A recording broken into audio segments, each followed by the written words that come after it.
Good morning everyone, welcome to the Infrastructure and Transport Committee 26 September 2024. Before we get started, I'm going to ask Mangai Hill if he would open it with a karakia.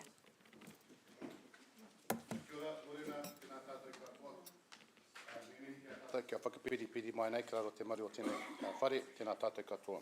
Me nui tātou tūheitia ki te rangi ngā waihono te ariki ki te whenua. Ngā ngā tangata, karanga te pō, karanga te ao. E pā tukuna tō wairua, hei āwhina, hei tōu tō tātou nei. Whiri, a whakaro i tēnei wā, koe ka raiti hoki tō mātou ariki. Āmene. Āmene. Kia ora Mangai Hill, thank you. All right, it's wonderful to see the public gallery almost full this morning. Thank you so much to all of you. I know we're going to be hearing from you soon. It's great that you are part of democracy, and I know most of the faces in the audience and you're very familiar with our processes, so it's wonderful to see you all. Right, apologies. I've got apologies from Councillor Naidoo-Rolfe for early departure. She's not... she's on Zoom. She's on Zoom. Okay, wonderful. Any other apologies? There's one from Corey there. All right, there are no other apologies, so I'll move that the partial or early departure apology from Councillor Naidoo-Rolfe be moved, seconded by Councillor Hutt. All those in favour? There are none against. That's carried. Confirmation of the agenda. I'll move that the agenda and your run sheets are, there are no further changes. Moved by Councillor Hutt. All those in favour? Thank you. Are there any declarations of interest? There are. Oh, Councillor Hutt. I just wanted to note that GoEco is here to speak in public forum, but we're not making a decision on anything to do with GoEco. Thank you. Raise that during the PX meeting. Yes, you can. Yeah. All right, great. Thanks, everyone. Okay, now we're going to go to the public forum now. Because we have 11 speakers wanting to address us this morning. Where do you want the names? There or here? There's only 3 minutes allocated, so there won't be time for questions, but it is our opportunity as a committee and as your representatives to listen to you. So make sure you hit your points with only 3 minutes. The time is up here, you'll hear a ding bell, and then it's over. So when I call your name, just come up to the front here and address us, and we look forward to your submission. So first up is Joanne Rusden, and Joanne is speaking to item 6. Good morning. And item 6 for online viewers is the Chair's report. Thanks, Joanne. Whatever's comfortable for you. You can sit if you like. Hello, Chairperson O'Leary, elected members and council staff. Thank you for giving me some time to speak today. My name is Joanne Rusden and I own Colours Hair Company in Liverpool Street, which I've owned for 11 years, and we've had great parking for 8.5 of those. I'm just going to give you a little bit of background. You have been sent the presentation. First of all, 3 owners couldn't be here in support today because we run businesses and things have come up with short staff. So I just want you to get that for us this is super important because our businesses are our livelihood and the parking in Liverpool Street directly impacts us. In July 2022, we went to the Traffic Road Closure and Speed Limit Hearing Panel to oppose a proposal for all-day parking in Liverpool Street. The proposal was put forward for 6 streets in the city fringe to get changed to having all-day parking. These streets were Harwood, Nisbet, Clarence, Knox, Grantham and Liverpool Street. Our stand has always been that Liverpool Street is very different from the other streets because we have service and retail businesses on them. It's like comparing apples to cabbages. Unfortunately, we lost that vote that day by 1 vote. Oh, sorry, thank you, Amy, I was forgetting, you keeping up with me. Before the change took place, we had 29 available car parks in our street. Within a month of that vote, 16 car parks on the northern side of the street were made all-day parks. We had a balance of 12 left. So one was made a disabled car park. We received 2 more when they took a bus stop out. So we've got 48% of the original car parks in our street. It's been extremely difficult and challenging in the last 2 years. It's had a direct impact on fellow businesses, my business and my clients. And I know I've lost some clients over this parking debacle. So slide 4, thanks, Amy. These are just some emails from clients who are unhappy, and the point I want to make is they took the time to actually email me to tell me that they weren't happy. Others will just vote with their feet, so I'm grateful for the feedback, but not happy clients and threatening to leave. Next slide, thanks, Amy. What we have done, we've presented the council with a stakeholder feedback so far with 180 signatures on it, which were business owners, people that use the street against the all-day parking in Liverpool Street. We also carried out a survey. We carried out a survey because the council's survey only talked to 14 businesses and came back with a result that we felt didn't correctly show how the street felt. The survey that we carried out on 19 businesses showed that 84% of businesses in Liverpool Street were unhappy and requested change, and the other 2 businesses that had their own parking, voted to support us. What we're asking for you is some action. It's been 2.5 years for us, and it really impacts our livelihood. So we want to be able to have car parks back. Wow, that's a short amount of time. It is.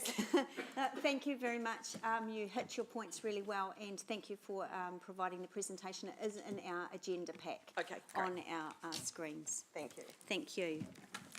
Right, next, the rest of the speakers are speaking to item 7, our transport projects macroscope approval. So I'd like to invite Mohammed Basith. I hope I've said your surname correctly.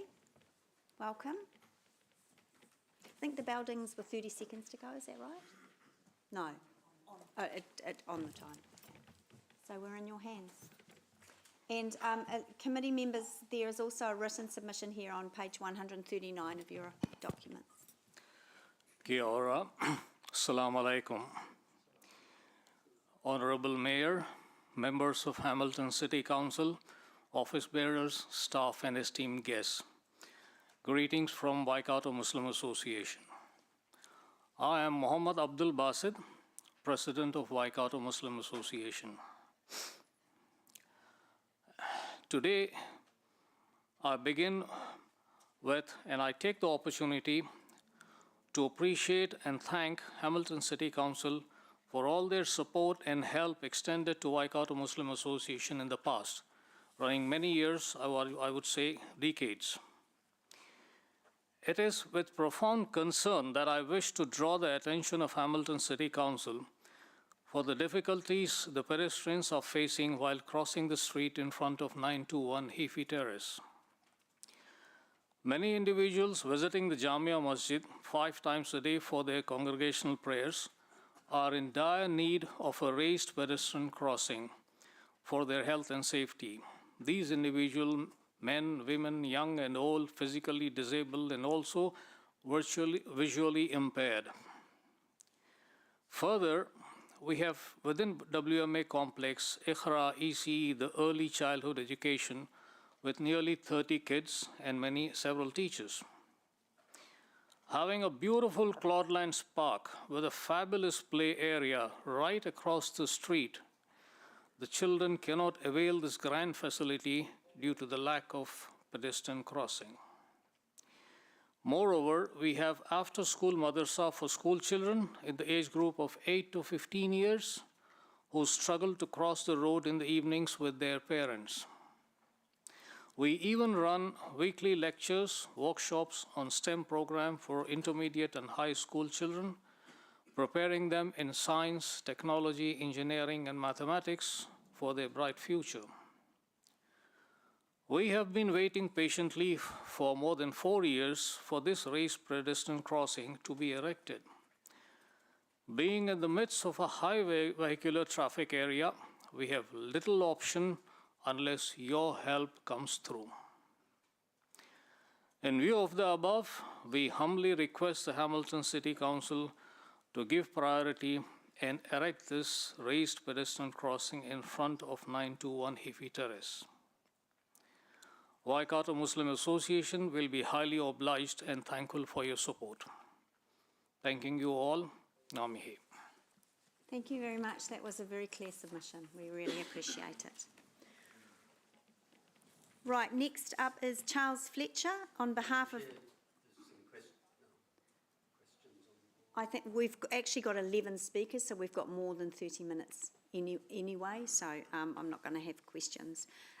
Charles Fletcher is on Zoom, and he is speaking on behalf of the Tamahere Community Committee, also speaking to item 7. Morena, Charles. Good morning. Thank you very much for listening. You're welcome. Right, over to you. I have put in a brief written comment, and the entire purpose of my appearing before you today is to make one simple point, that the Tamahere community, the Matangi community, are very integrated with Hamilton City, and there's a lot of movement between the areas in and out of Hillcrest. So the intersection changes that have been proposed, we urge you to proceed with provision of footpath and cycleway facilities and crossings so that people can get across Morrinsville Road, up into Hillcrest and up to the university and to Hillcrest High School, because there's a lot of people that do use that facility, that transport route. And as we found at the Tamahere interchange after NZTA had done a whole lot of work there, they left it in an unsafe position when it came to pedestrians and cyclists, so they couldn't use it. Where you perceive there to be low numbers of use, it's only because it's unsafe. And if you provide a safe facility, people will use it. And that's what we found in Tamahere, and that's the entire purpose of the submission. So I support your staff recommendation for both footpaths and crossings. Thank you very much, Charles. We need to take a lesson on getting points across so quickly and succinctly. You used half your time. So thank you very much. We appreciate it. Thank you. Right, our next speaker up is Kitty Burton. Kitty, good morning. Are you in the room? Is this the Matangi Community Committee? Is what, sorry? So I've got you on the list to speak to this item, so... Anna's not here. No, Kitty Burton was not to speak. Oh, okay. Catherine Lang and Phil Bertrand are speaking on behalf of the Matangi Community. Oh, okay, so Amy hasn't had those names to sign in. Number 7? Oh, okay, all right. Oh, all right, so we'll go to Melissa Smith is next on my list, and Melissa is also on Zoom, and she's speaking on behalf of Bike Waikato. Melissa? Morena? Morena Koto, thank you for having me, as always. You all right for me to begin? Yes. Thank you. As mentioned, I'm speaking to item 7, the transport projects, on behalf of Bike Waikato. I am expressing on behalf of Bike Waikato our support for option 1 for both Heafy Terrace and Morrinsville Road cycling and pedestrian improvements. What was very clear to us from reading through the agenda was the wide range of support from the community for both of these projects. And I really enjoyed listening to the previous speakers, Charles and Mohammed, talking about their experiences in those road environments and also expressing their own support. So I would urge councillors to keep in mind that not only are these projects consistent with your own transport strategies, but there is clearly support from the community for these to happen. A lack of safe, connected cycling infrastructure is a significant health and safety hazard and should be treated as such. And therefore, we urge you to make the decision today to approve and support these projects. And as Charles noted, once safe and available options are there for people to use, we tend to see, both domestically and internationally, that people tend to come out and use them. So we expect that these projects will help to invite, not only make it safer for existing users, but invite new users and make progress on Hamilton City Council's environmental and climate change aspirations and we look forward to engaging further with you on the detailed design phase of these projects. Thank you very much. Thank you very much, Melissa, and it's good to see you. Gosh, the public speakers are really nailing it. We could have had questions, but anyway, I'm not allowing them now because that wouldn't be fair to the original speakers. So it's a good problem to have. All right, so our next speaker up is Anjum Rahman. Good morning, nice to see you. Also on item 7.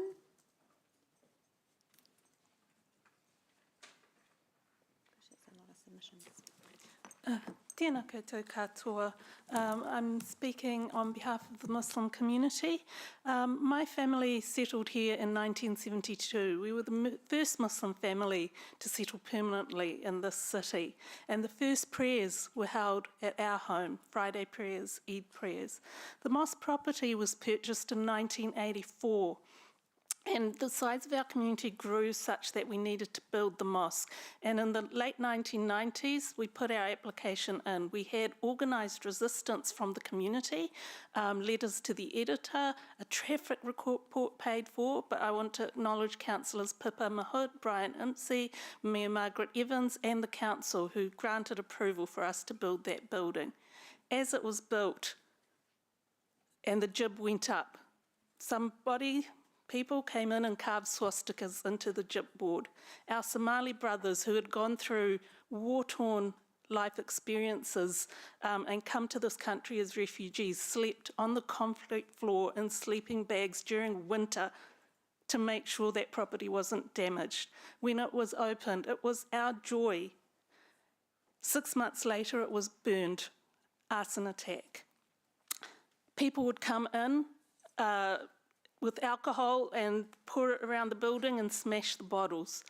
At the front, there are windows where the men were standing for Friday prayers. Somebody threw a 2x4 through the window at them while they were looking down, unable to protect themselves. So we had to put a fence around. After the fence, people would lob bottles over at the windows. So we had to put shades over the windows so that they wouldn't be smashed every week. On the 20th of February 2019, we got a threat that someone would come and burn Qurans at the mosque on 15th of March 2019. Our past president, Dr. Asad Mohsin, received threatening phone calls. Less than a month later, 51 people died. We are here to ask for our safety. This is our building. We are part of this community. That story is not our only story. People came in droves to support our community after the mosque shootings. We invite them for Eid, for open days. This is a matter that has been raised from 6 years ago, and it is about the safety of our whānau and our people. And we shouldn't have to come here to plead for you to take the best option, the option that is 90% funded, the option that we have been asking for and will work best for our community. Our safety is literally in your hands. I've been here before, 3 years, begging the central government prior to 15th of March 2019, and they treated us as self-serving nobodies. We're asking you to listen to us today. Thank you. Thank you very much, Anjum. We appreciate you taking the time. Right, our next speaker up is Catherine. Have we got? Yes, Catherine Lang is on behalf of the Matangi Community Committee. And Phil. Good morning. We got there in the end, didn't we? I'm just following the list given to me. You sent the letter. Yeah, yes. We're the speakers. Yeah, great, thank you. So over to you when you're ready.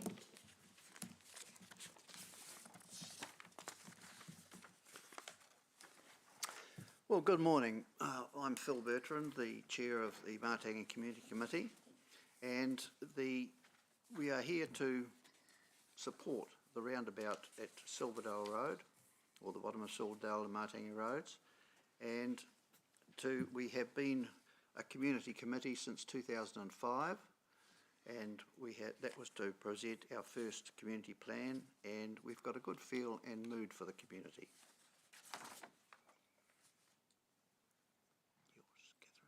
I'm just waiting for the slide. Amy? Oh, thanks. We first became aware of the proposed roundabout in 2021, not directly as a community committee, but Deputy Mayor of the Waikato District, Axel Beck, alerted us to it, and we immediately wrote to Richard Briggs, who was the then CEO here, to support the roundabout. Next slide, please.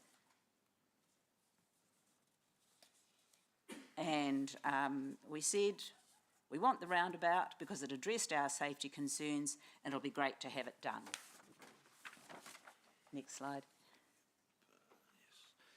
So this is what we've done more recently. We had an open meeting called at short notice on the 27th of August, and that was well supported. On the 31st of August, the Community Committee put a submission to the Hamilton City Council expressing need for safety, given usage, speed and topography. And on the 3rd of September, representatives of Matangi, Tamahiri, Newstead, Eureka and Taulwhare met with Robin Denton to articulate our views. And we have support the above ground raised crossings as a compromise, and appropriate traffic calming is necessary. Next slide, please. So we're focusing on Matangi residents.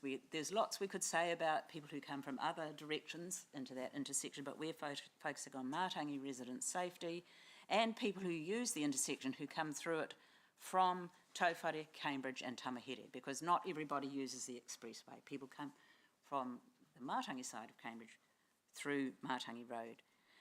There's lots of commuter traffic, there's lots of traffic to and fro to the businesses in the area. We know it's got a history of injury and death, and it does deter, the current intersection deters some people from using it. There's high school students who would love to be able to bike to Hillcrest High so they can go to sports practices after school, because the buses don't suit them doing that. The Hillcrest branch of the Hamilton Public Library is our nearest branch of the library, and we are permitted to use it under the agreement with the Waikato District Council, but it's not safe to get there. And we want to get people out of cars and walking and cycling to get places safely. So, next slide, please. You may not be aware that there's a whole lot happening out in Matangi that has meant it's used, that intersection is used a whole lot more frequently by a whole lot more people, and we want it to be safe for them. Thank you. Thank you. The last slide is... Oh, well, the time has run out. Good. We're done. So I need to be, I need to be fair to all presenters. We've got your slides on our pack. So that will be really helpful when we get to the questions and debate. Thank you. Next speaker up is John McDonald. Good morning, John.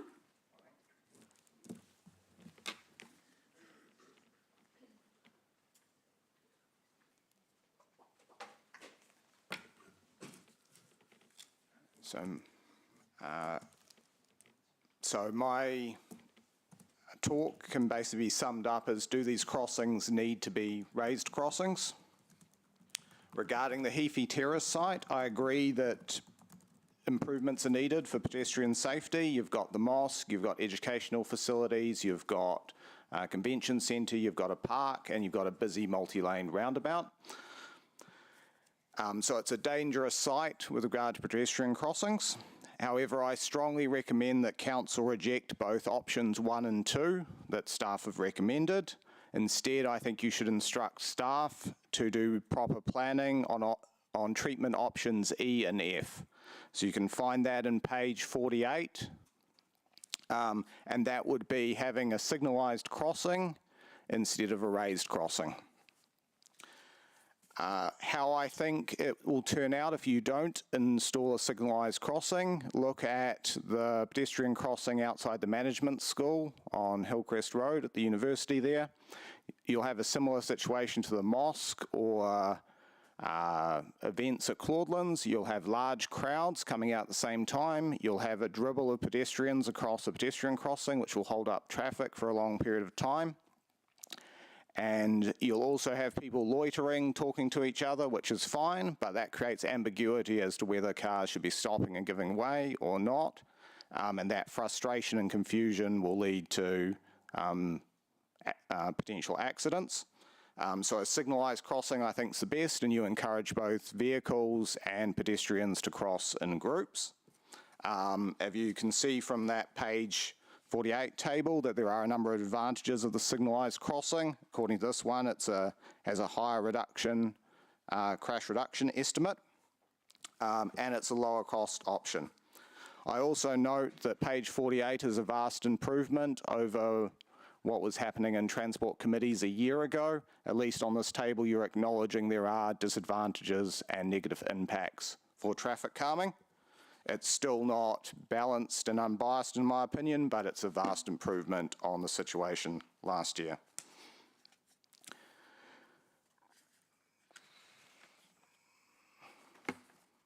Moving on to the Morrinsville Silverdale Road thing, I think you need to look at more permanent options. If you put in raised platforms, you may have to remove them in the future. The government's not keen on raised platforms being put on state highways.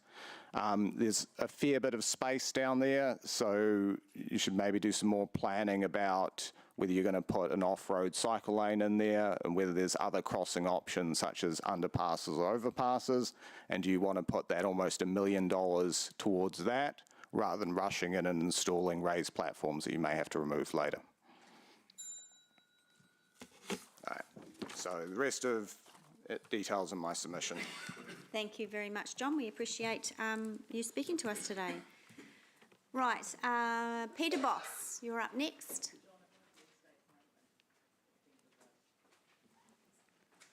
Good morning, Peter. Good morning. Nice to see you. You know the drill. Yes, thank you. Good morning, all.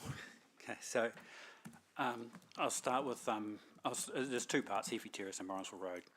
So the Heafy Terrace pedestrian improvements. In the Netherlands, the Netherlands has the safest pedestrian crossings according to the UKAA. Dutch fire engines are the same as New Zealand fire engines. Both use Scania 94Ds, 260s. The Dutch have raised crossings absolutely everywhere. This proves that raised crossings are not a problem for the type of fire truck we have in New Zealand. The raised crossings on Heafy Terrace is part of a safety improvement. A safety improvement Living Streets has been campaigning for over almost 20 years. A few years back, I sat next to one of the leaders from the mosque on a flight to Wellington. They have been seeing near misses here for years. The raising crossing is an essential to avoid serious injuries or death. The Morrinsville Silverdale Martingi section. Silverdale Hill is steep. As an 11-year-old, I lived in Martingi Village and biked to soccer at Galloway Park on Saturday mornings. I remember going too fast down Silverdale Road and crashing. I also biked to Hillcrest High most days.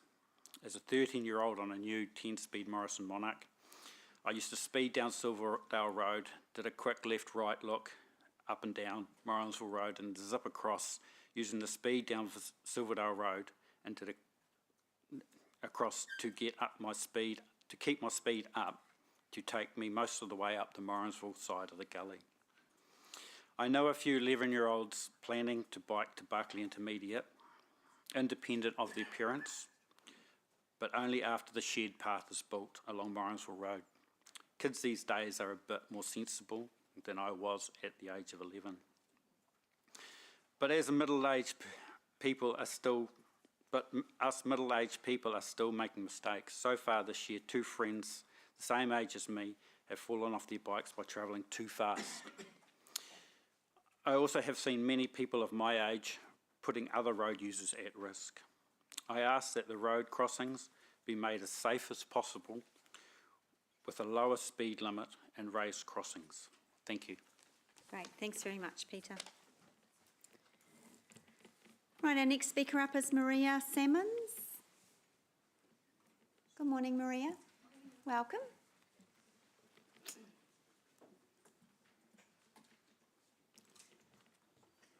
Just when you're ready. Tēnā koutou katoa, ko Maria toka ingoa. I'm from Ikara Educare on the same campus as the Jamia Mosque. Assalamu alaikum, Mayor, Deputy Mayor, councillors, and those in the gallery, especially all the wonderful people in the gallery from Ikara. I see you, Ellen. Hi. Can I just ask you to think back maybe 50 years ago, or maybe more recent, if you're that young enough, to when you were little, say 5 years old. Try really hard to remember what gave you joy. If I'm correct, you're thinking play. Do you remember?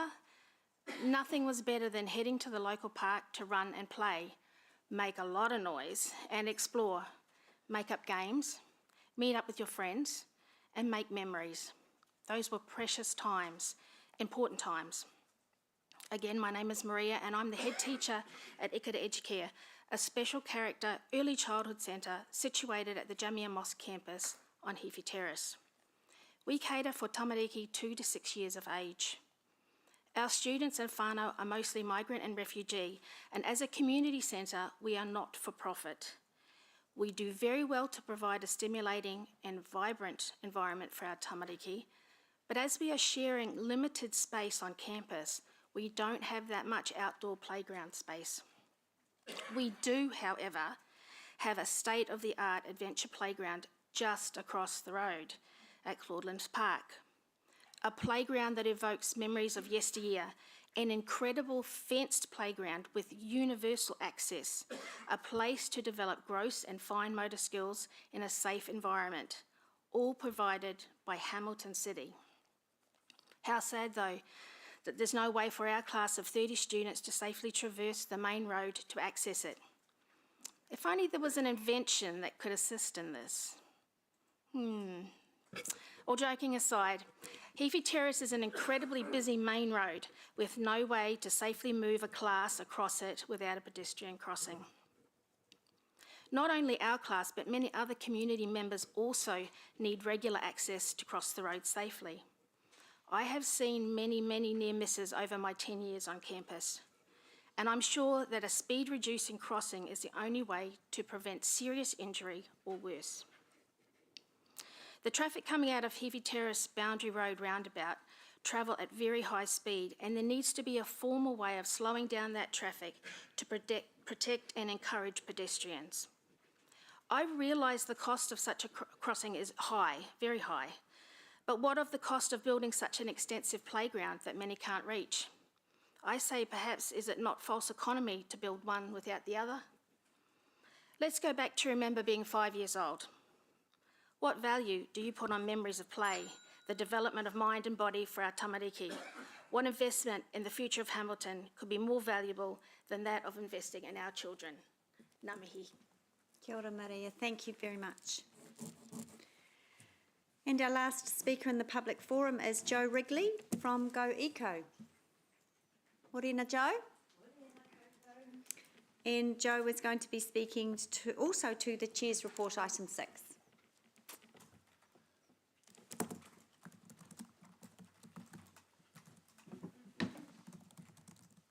Am I sitting at the right one? Yes. Oh, good. Kia ora tātou, te rangatira o Kaunihira. Tēnei te mihi ki a koe mō nā karakia whakaritia o tēnei rā no. He mihi nui ki ngā mana whenua o tēnei rohi. Today we're here to speak to the Chair's report and agenda item 7. We appreciate the opportunity to bring derail consumerism to Thrifty Threads. For us, it's about bringing solutions back to the waste hierarchy, rethinking, refusing and reducing consumption and waste, stopping the tap at the source. The added bonus of raising more than 20k for Hospice Waikato was worth celebrating. Our thanks to Deputy Mayor O'Leary and the HCC Waste Minimisation team for support growing these relationships and celebrating them. Hamilton has a problem. It sends about 950,000 kilos of clothing to landfills each year, contributing to the approximately 180 million kilos of clothing New Zealanders discard annually. It's not just waste, it's an industry fueled by fossil fuels from extraction, transport, pollution and social exploitation. Of course, waste is expensive for councils too. Our neighbourhoods are filling with waste, and we're keen to continue working with Hamilton City and the community centres to support community-led initiatives for waste, climate resilience and biodiversity. Members of our Community Resilience and Education team, CARE, and our KAI team are in the audience today. We spoke earlier this year about the vital impact of community centres and the potential for them as sustainability and climate hubs in the city. Not only the city, but across the region and the surrounding districts. Go Eco can help change hearts and minds, but systems and infrastructure need support. Climate solutions require significant and immediate collective action and system change across all aspects of our society. But we have solutions. We support local communities to become climate resilient, and we access adaptation methods through locally led co-designed initiatives. This council funds part of our work, but we also work with Parakori, Mana Whenua, Zero Waste Network, and many other organisations. We have long-term regional relationships to work collectively for systems of change. On the horizon for the city is container return schemes and the right to repair. Locally, we support innovative approaches to sharing, repairing, rebuilding and restoring the environment and our relationship with it. We also step up to seed enterprise and services that support waste minimisation practices, like the Library of Useful Things. This is an example of both saving money and reducing waste, as well as upskilling people. The 3 minutes is harsh. Yeah, it is, I know. So, one last thing. I want to tautoko the submissions of the Waikato Muslim Association, Bike Waikato, and communities seeking to improve safety for pedestrian and cycling access. Nō reira, tēnā koutou, tēnā koutou, tēnā koutou katoa. Kia ora, Joe, thank you very much. Right, look, again, thank you to all the presenters of submissions to us this morning. Really appreciate it. I know 3 minutes is not a long time. That's what us in council also get, and we struggle with it when we debate. So really, really do appreciate your time today. Right, we're going to move on very quickly. We're going to get to the 2 items that you have presented your submissions on. Right, first one, confirmation of the Infrastructure and Transport open minutes of the 8th of August. This is on page 6 of our electronic devices. I will move that those minutes are true and accurate record, seconded by the Deputy Chair, Councillor McIndoe. I'm assuming there are no items that are factually incorrect, so I'll put that to the vote. Just on the voices, those in favour say aye. Aye. There are none opposed, that's carried. Right, Chair's Report, item 6. I will just touch briefly, I guess, on the Chair's Report. The formatting again, there's a stranded A. It's terrible.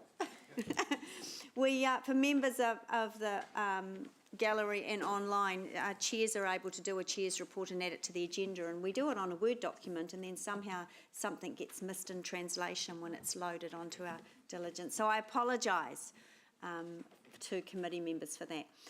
Just a couple of things, I guess, on my report, and I thanks Go Eco, I think they've left the room now, for their role in the Thrifty Threads. It was a huge success and something that I know the HCC team were really proud of. This is the 2nd year, and as you can see from the stats, there was 18,000 kilograms of clothing diverted from landfill, which is just incredible, and $24,000 raised for Hospice Waikato. So it's a fantastic event.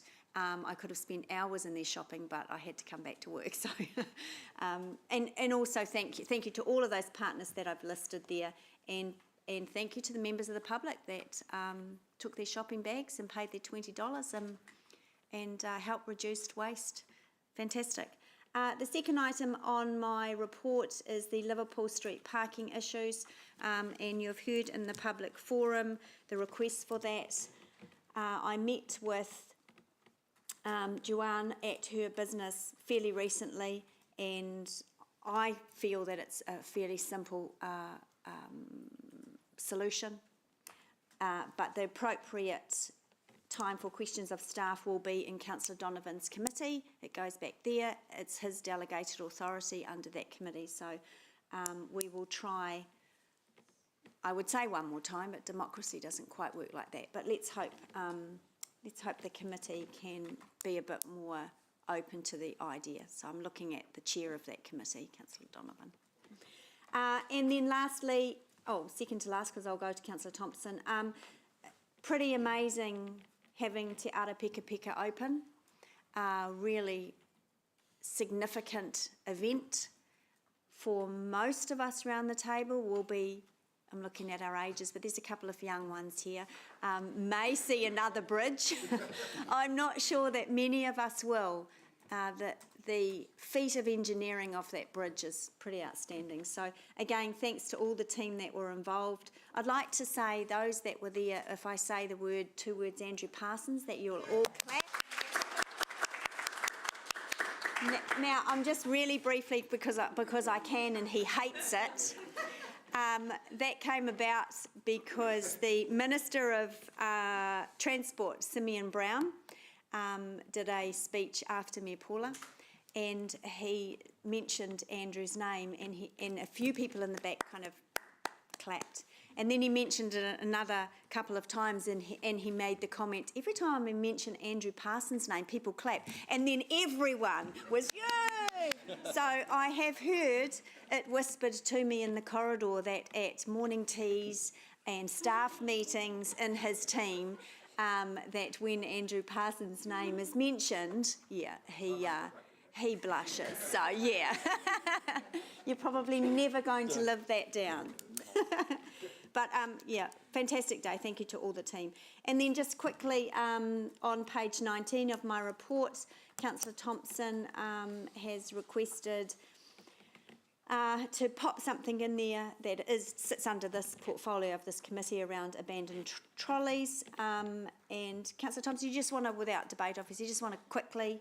Actually, we already have a report coming to the November committee, so it's just saying, can we ensure that abandoned trolleys is part of that report on further solutions around illegal dumping? So it's just being extra clear to ask for that. Okay.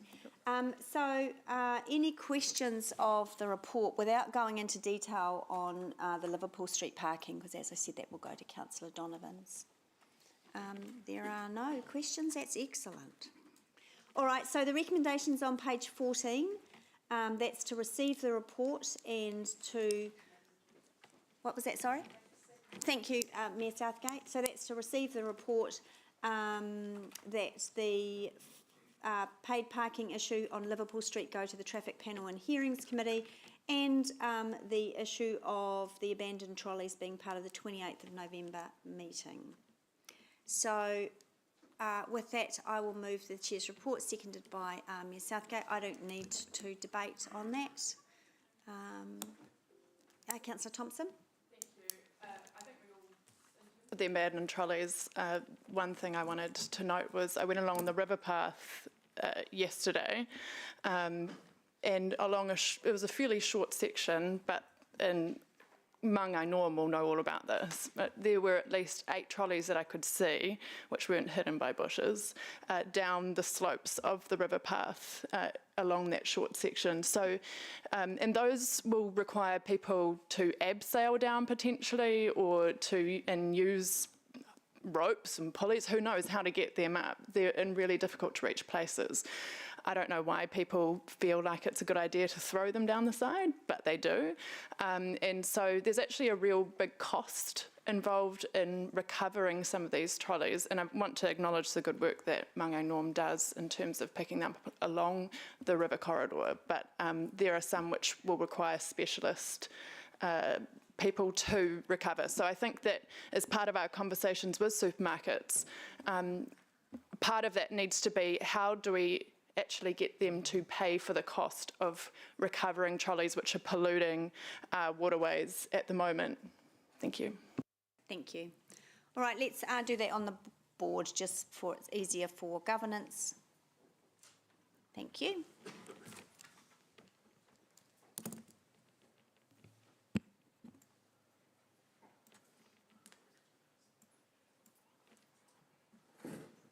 The motion is carried unanimously. Great, thanks everyone. Right, now we're on to page 20. Now this is item 7, the Transport Projects Macroscope Approval. For our online viewers, there are 2 projects where elected members have the responsibility to decide what elements will make up the projects, and if you've been tuning in, you will have heard a range of views from members of the public in the submissions. So committee members will deal with one at a time, make it easier for all of us. So let's start with the pedestrian improvements outside the mosque at Hefe Terrace.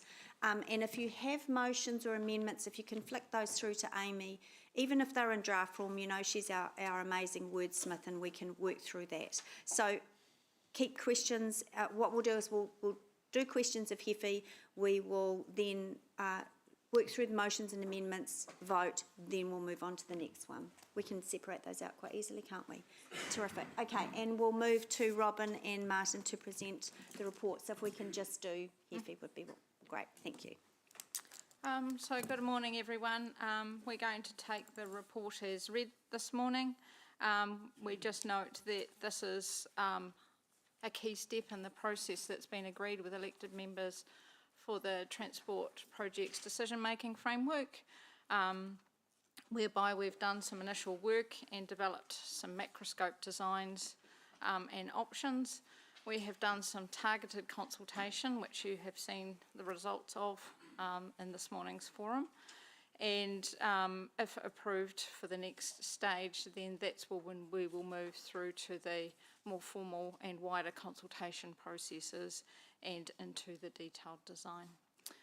And with that, I'm happy for Martin and I to answer questions. Great, thank you. Councillor Wilson. Yeah, thanks, Chair. Robin or Martin, I understood today you were hoping to have Waka Kotahi online to be able to answer some questions. Through the Chair, we had hoped, but unfortunately they can't be with us this morning. The lead person is on bereavement leave, so unfortunately... Understand. Yeah. In the staff's report and in the recommendations, you highlight the fact that without a raised platform, there is no access to SURF funding. Can I... I've seen the letter attached from Waka Kotahi as part of the agenda, but it doesn't specifically speak to that matter. Could you walk me through the latest information and whether or not Council has written to Waka Kotahi saying, could we access SURF funding if in fact we chose to do a zebra crossing or an alternative solution and still access SURF funding or any funding? Yeah, through the Chair. Yeah, it's a good question. And look, we have pushed Wakatai on this point. The preferred option has been through a number of technical reviews with HEC staff and the technical panel of Wakatai for the SURF Transport Choices Programme. So as part of that, they landed on this preferred option, and what they've basically said to us, if there's any material change to the design or the location, they cannot support the project with SURF funding. So if we wanted to relocate a crossing further south, they won't support that because it actually moves the crossing point away from what they call the desire line. And, you know, SURF funding or Transport Choices funding was all about improving uptake of active modes. So, you know, we've been through looking at the best option, the benefit cost ratio, and what's going to achieve the uptake in walking and cycling in this area. Hence why we've landed on that location, and that's been approved by the Wakatai team. Martin, but I didn't ask that. I asked specifically in your report because you refer to again and again that funding isn't available if it doesn't have a raised platform. You've spoken about location. Yeah. So could you provide a letter from Waka Kotahi, or in fact from government, saying specifically we will not provide surf funding if it doesn't have a raised platform? I had an email from Wakatai on Tuesday to that effect. And what could you circulate that? What does it say? Have we got that, Amy, to circulate? Okay. And sorry, I haven't seen it. Yeah, look, I can read it out. It's a short email. They said that, thanks first for raising it. Our position is that at present, NZTA have approved the crossing design through the Transport Choices program. This approval came prior to the ministerial direction in relation to NZTA not funding raised platforms. And this is the key point.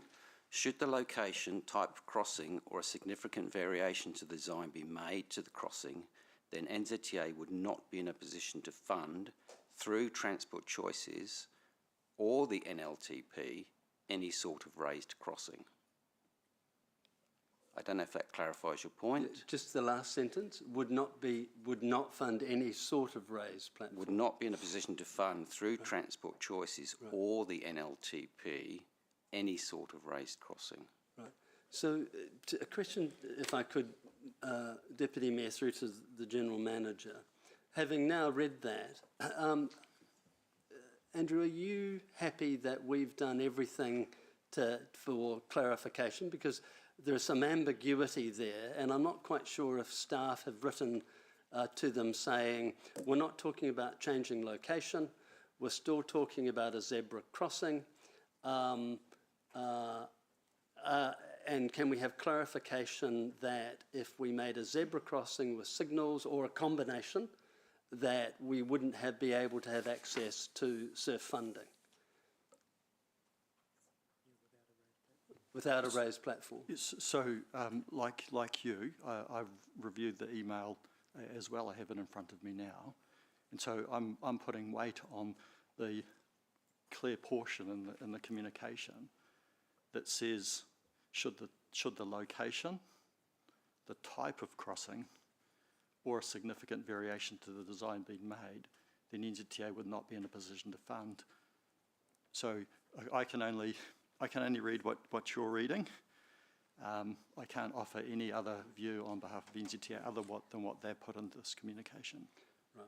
So just for clarification, you're saying that according to the author of the letter, despite what the national government narrative is, they're saying that the only way we get 90% funding is through, including a raised platform, and we have specifically asked Waka Kotahi whether or not you're comfortable that we've asked them specifically that if we were to have a signalised zebra or a zebra crossing in the current location, but without the raised platform, we do not get any of the surf funding.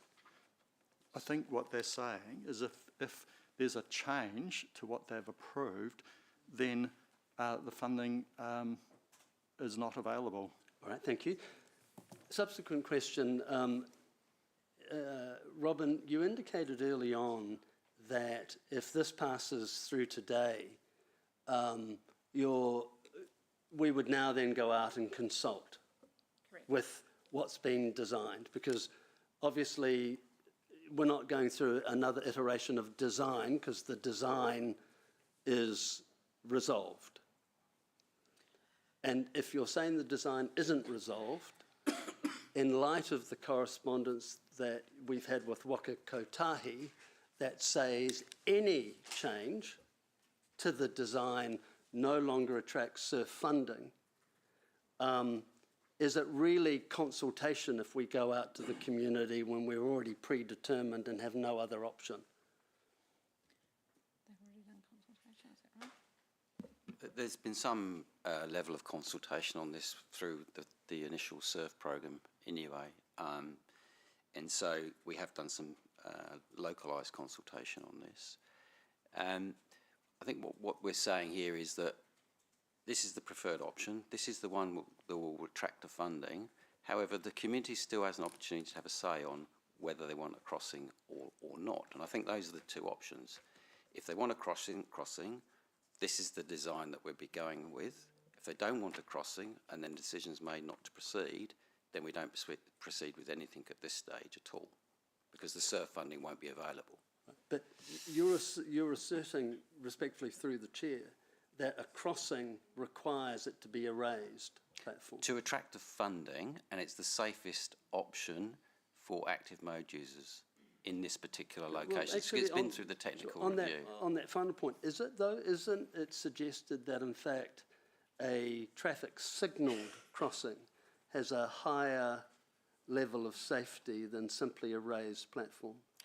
A simple raised platform on its own without any formal crossings is you're quite right, isn't as safe as a formal crossing. Now, a formal crossing can either be a zebra or traffic lights. Our problem with traffic lights at this particular location is they have to be 50 metres away from the roundabout.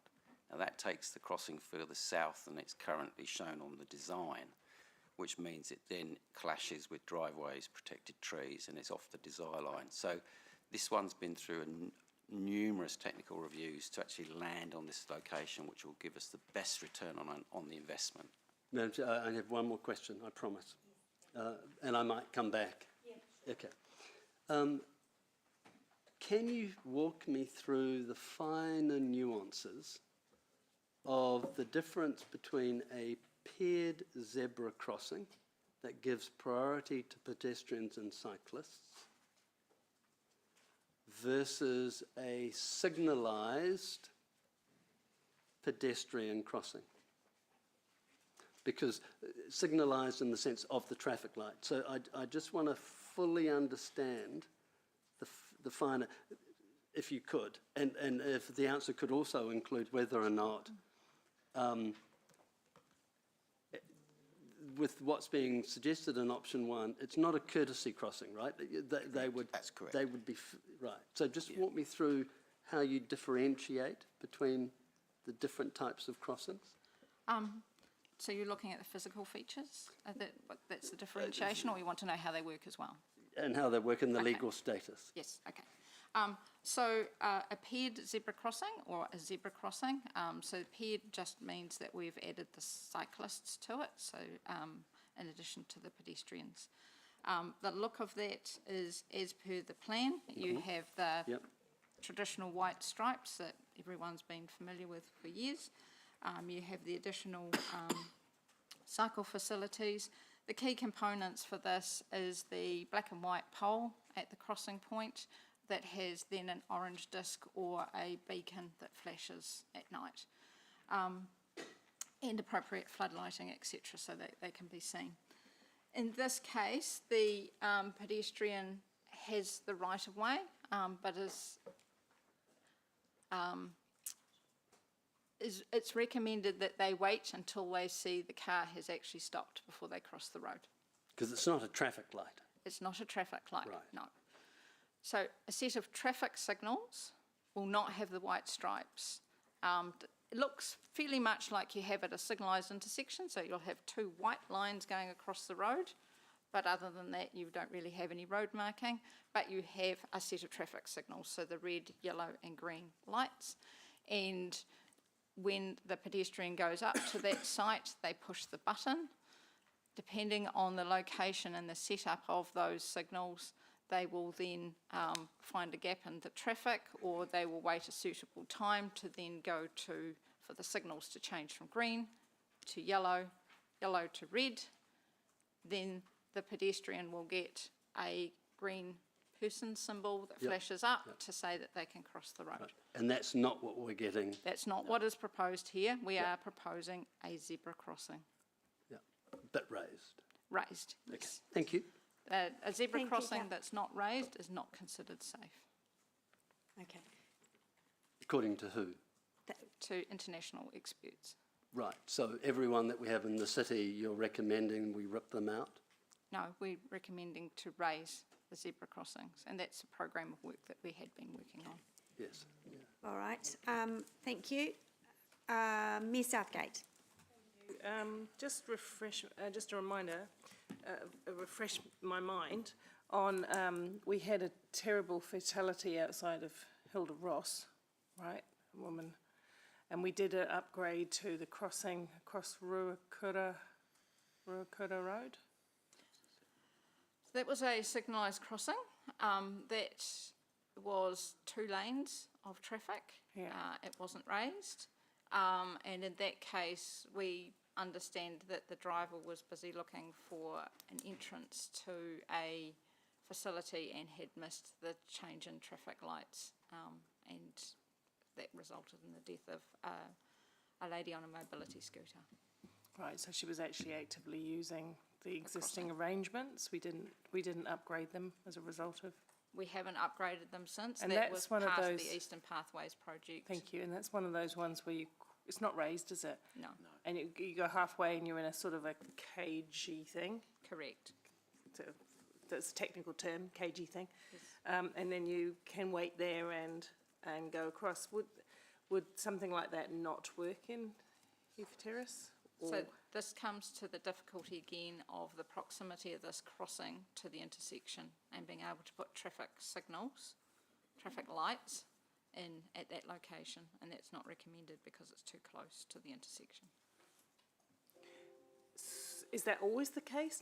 I'm just asking because I'm thinking of Hamilton East. It's got a crossing halfway down with lights. It's got a island crossing part way, and then it's got right up against the intersection. Granted, it's not quite a four-way intersection, although it is. Grey Street and Clyde Street. There is a pedestrianised. Is that raised? Is that raised?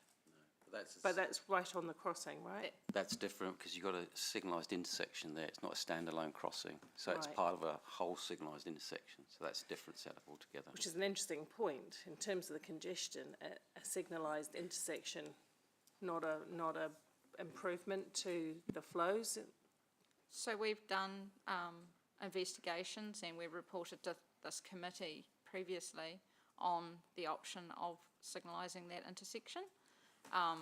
There is a need for land take to accommodate that, and that has been recommended to be included in the Cross-City Connector future improvements because it was a significant cost. It was beyond the ability for inclusion in a low-cost, low-risk type program, so it was going to need to be a standalone improvement. From memory, it was one that was unfunded in the previous LTP, and as I said, needed significant land take, etc., in order to accommodate that at this intersection. Okay, just one thing about when you have lighted crossings, slightly raised or not raised, the possibility therefore exists for phasing at different times of the day, doesn't it? Yes. Because you do that in Hamilton East, you have a quicker crossing time for pedestrians when it's not busy, but at peak hour you slow down the number of crossings for pedestrians to allow traffic flow, isn't that correct? Correct. So you can do, those are the sort of Yes. things that you could consider, phased lighted crossing? That's traffic signals, and as we've said, this location won't accommodate that. We'd have to move it further down the road. Just like the one in Hamilton East, which had to go further down the road. It's what we call mid-block. It's further away from the intersection. Mid-block. How far away do you have to be to mid-block? There's a minimum of, I think, 30 to 50 metres away from the intersection.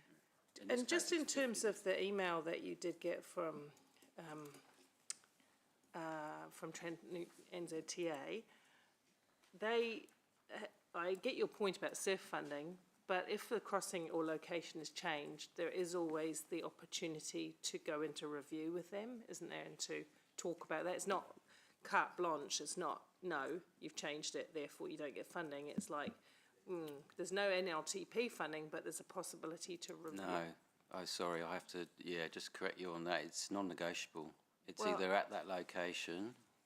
I don't read the in that paragraph quite the form. same. If this type of crossing were to change from what is approved, this would be subject to a change request process through the Transport Choices program. The clarification on that point is that that the funding for SURF could still be retained by HCC, but it'd have to go into But those are two other separate parts of things, this. aren't they? The ability to review the project and the funding, slightly Slightly separated. different, I agree with you, but what the clarification on the funding is that we wouldn't necessarily lose the SURF funding.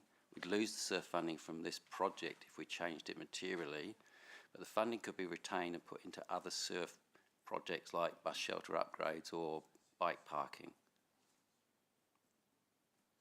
Okay, thank you.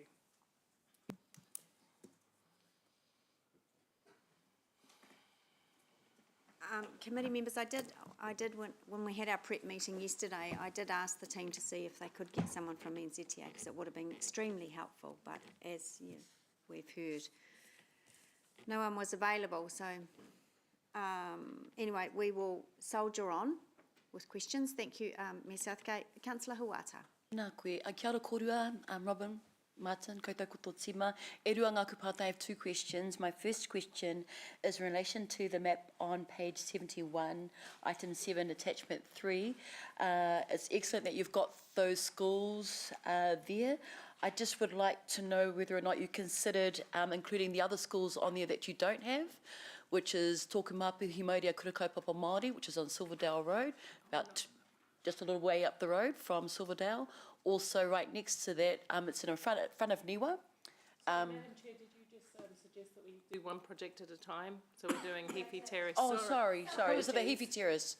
Oh, no, my apologies. No, that's okay. all right. Come on. Cool, kia ora. Good things you're saying. I just Oh, want yeah. Okay. Awesome. Councillor McIndoe. Madam Chair, and thank you, Robin and Martin. First question, it's partly perhaps confusion. When I've attended the briefings on this previously, I thought I'd heard that there could be no change to a project without potentially compromising or losing the SURF funding. But today we're hearing that without a material change. Has something changed there, or did I just misunderstand previously? It's a material change, I mean, a significant change. So the design as it stands, there's still some things we believe that need to be tweaked to the design. Right. Before we'd go to construction. Without jeopardising the funding. Exactly. Right. So the main point, and this comes to an issue I was just going to raise later on, was if somebody had asked a question about it, was discussions we've had with FENS. And the impact of raised platforms on the fire service. Now, we've had a really good debate and discussion with FENS about these projects this week, and they're supportive of these projects. However, they want us to closely look at the ramp gradients that we use for raised platforms. That's the key thing for them, particularly the departure ramp, because that's the point that causes them the problem. So that's what I'm talking about. If there's a material change to the design, like we take away the raised part of the project or we move it to a different location, then the SURF funding would be removed from this project. But if we need to tweak the design to accommodate a few minor changes, then we don't lose the SURF funding.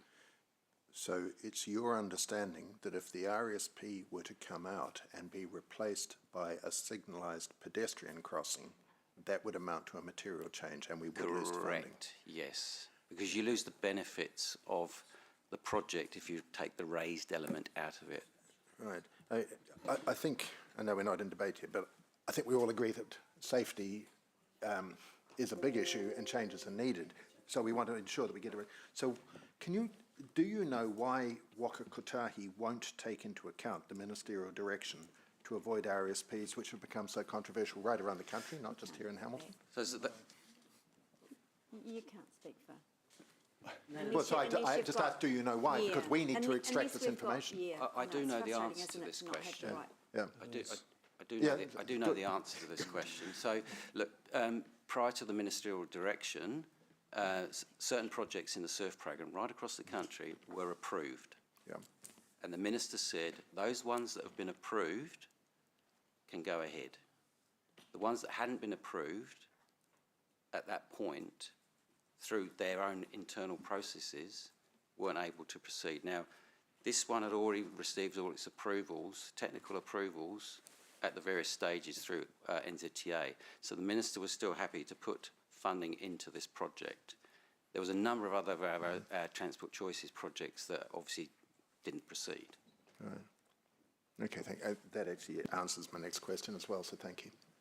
Thank you, Councillor. Councillor Thompson. Thank you, Chair. Thank you, Robin and Martin. I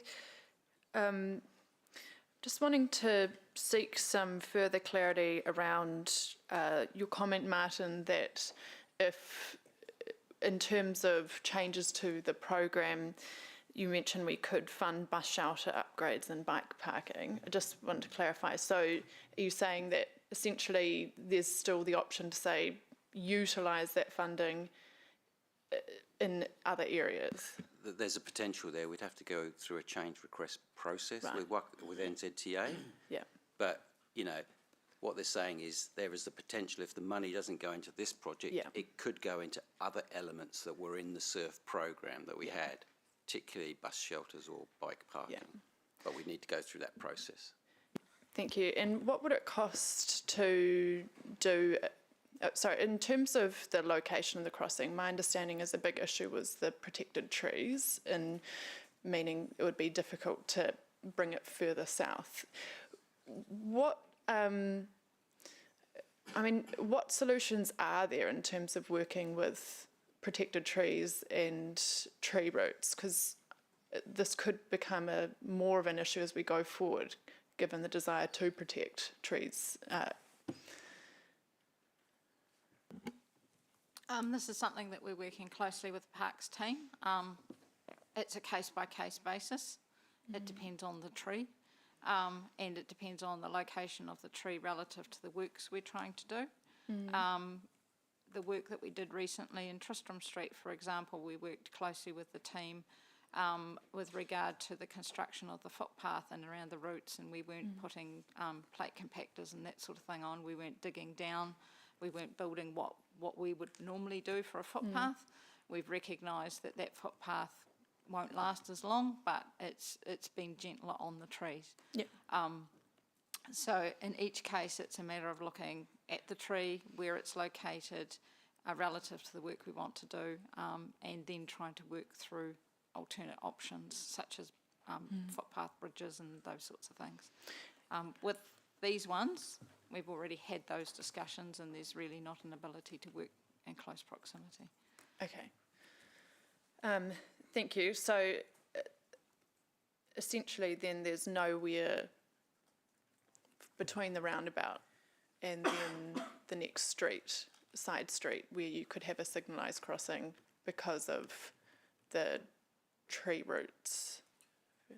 I think there's a number of And issues. driveways. Yeah, there's a number of issues. There's the driveways, there's the tree routes, there's the current bus infrastructure. Yes, you can relocate that. Yeah. But I think the key thing, and we've heard it from some of the submitters today, is that this is where people want to cross. This is where people are crossing. This is the ideal location for it, for a lot of reasons. Thank you. My question though is, like, is it basically impossible? Because would you say it's impossible, or without just potentially harming a protective tree or having to get a resource consent or I something? think we need to go through that process with the Parks team, because it would require a resource consent to even trim a branch of a protected tree. We know the lengthy process you have to go through for that stuff. Yeah. Okay. I'm just having a look. No, that's the last question was, there was mention around the speed of traffic coming out of the roundabout, but would you say that this design that's currently in front of us deals with that in terms of? Yeah, look, we've been through safety audits, technical reviews, safety audits independently, looked at by our safety engineers, looked at by Wakatahi safety engineers as well. They're comfortable with the forward sight visibility to the crossing from vehicles coming off the roundabout. So, it's had all those reviews. Yeah. Okay. Thank you. Just letting you know that once we've disposed of questions, we'll take a break for morning tea to work through motions. And I'm just going to check something with governance. But let's carry on. Councillor Taylor. Yeah, thanks. Chair. Yeah, look, there's still some uncertainty in my mind regarding the whole issue with the NZTA and the SURF funding. But when I look at page 19 and I look at option 2, where it says an alternative design without a raised safety platform, NZTA will not approve the use of SURF funding. And there is no low-cost, low-risk funding currently for work 24-27. Can you just explain that to me? Is that all committed? And if so, how? So this will be predominantly covered off in the next paper, which Chris is talking to, but NZTA have confirmed the funding for the National Land Transport Program.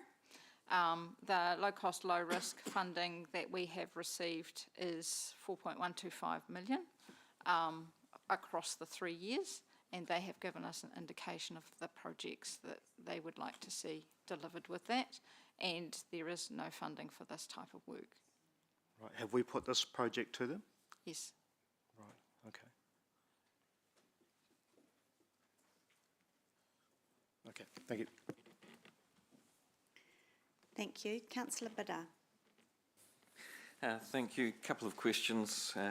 Firstly, Martin, could you remind us of what climate emissions this crossing is reducing? I haven't got that, unfortunately, Councillor. Right.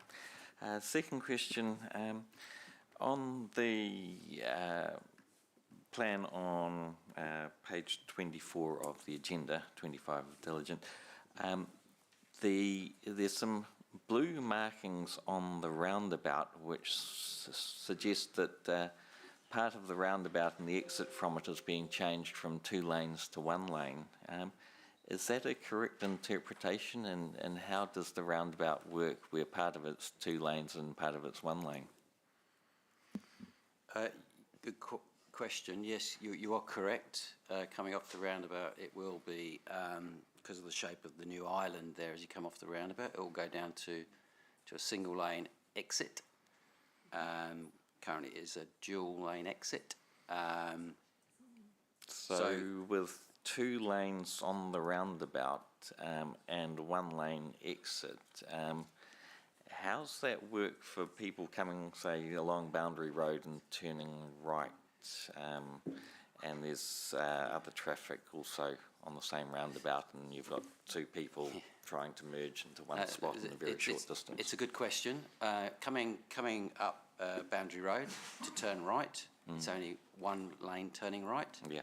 So there'll be what we call spiral markings on the roundabout that will direct drivers to position themselves correctly to enter Heaphy Terrace in the correct manner.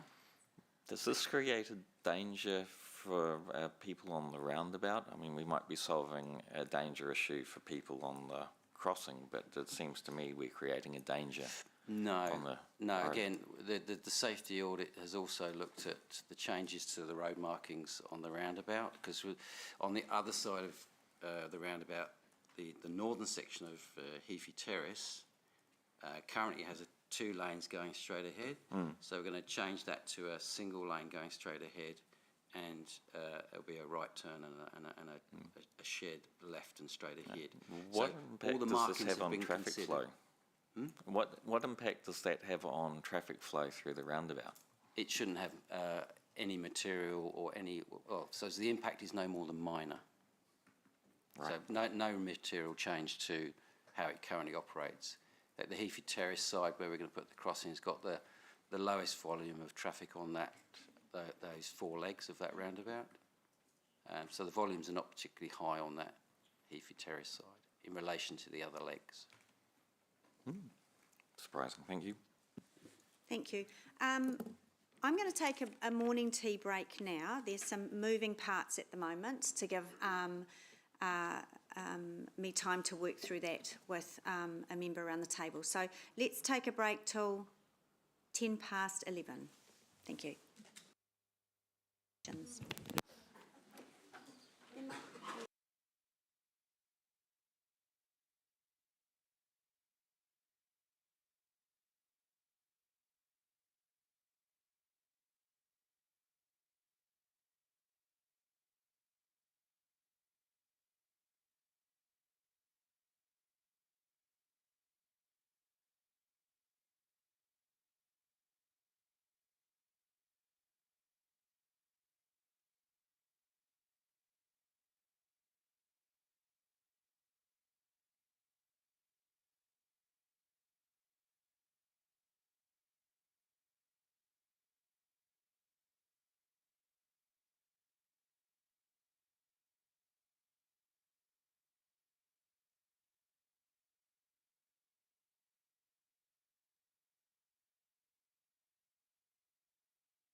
Now, in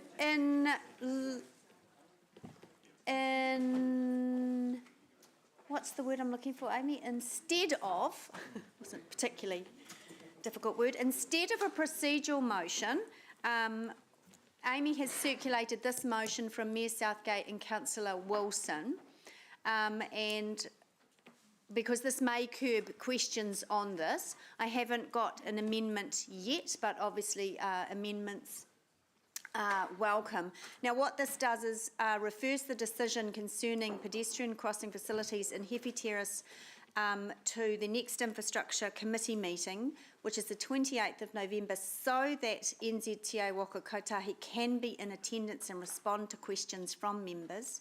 And the motion also notes that the committee is in support of a solution for this location of pedestrian crossing facilities in Hefe Terrace outside the Hamilton Mosque. So, no, there's a whole lot of questions.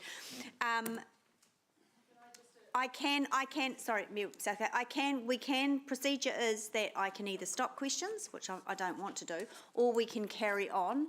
Please indicate if there is an amendment from the floor. This is only the Hefe Terrace one, so that's why there wasn't a procedural motion, because a procedural motion would have captured both projects. Yes, just briefly explain that. What we're trying to achieve here is that having heard all the options and spoken with councillors, there is broad scale agreement that there is an urgent need for a solution at this location. And so, but the type of solution and how that might be supported is the issue here that we could go round and round on. So we have decided that NZTA should be part of this conversation. And I just want to note, Amy, an additional staff, which I was going to put in the motion, but it was already being framed, an additional staff note that we invite NZTA to brief this council on the broader implications of the NLTP. We had a really good briefing at National Council on Friday from them, and I think we do need to hear from them about, now it's landed, what it means, and how we can apply it. Thank you. Thank you, Southgate. So, okay, you can work on that with. Okay, well, Councillor Pike has been patiently waiting, so if you can pop your name, Councillor Thompson, on the list, great. So, Councillor Pike. Mayor, sorry to harp on about this, but I'm just really struggling to understand. Can staff clarify from their point of view? So they're saying if we put in a change request to NZTA for a funding of an alternative design, that project is automatically not funded. However, it would open up and allow us to put a request in for a whole new design of a new project. Do I understand that correctly? Is that how you perceive it? So through the chair, the way it works is NZTA, and look, if we get them down in November, they will be able to talk in more detail about this. But the way I see it, from what the information they've given me, is that if you go with the design that's in front of you, in the location, and as it is, potentially with some minor tweaks, you'll get the SURF funding for it. If you don't, then that funding will be taken away from this project. However, it won't necessarily be taken away from HCC as an organisation.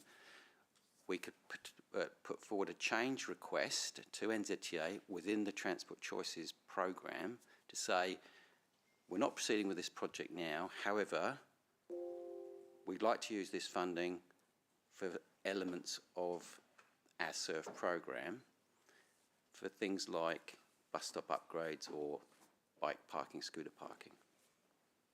That's what the change request would be about. It wouldn't be a change request to change this design or location of this project. It'd be a change request for the funding to be used for a different type of project.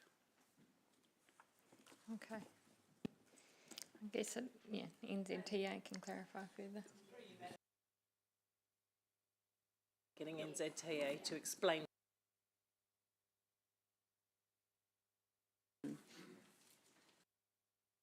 I wonder, Martin and Robin, if you could give us some idea about what the priority of resolving this particular crossing as opposed to other projects that we have happening across the city. I mean, how high up on the list would this project be to say, I don't know, bus stops or other cycling infrastructure that you talked about around surf? So we've had a number of investigations looking at how we can improve pedestrian facilities in and around this intersection. And that included looking at traffic signals at the intersection to see if that would be the solution. This one was a site that was included originally in the 21-24 low-cost, low-risk program, and so was considered in the higher priorities.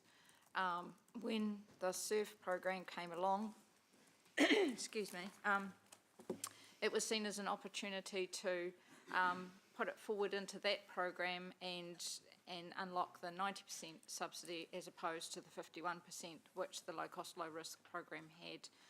And that was part of a number of sites that we'd pulled together for that surf application.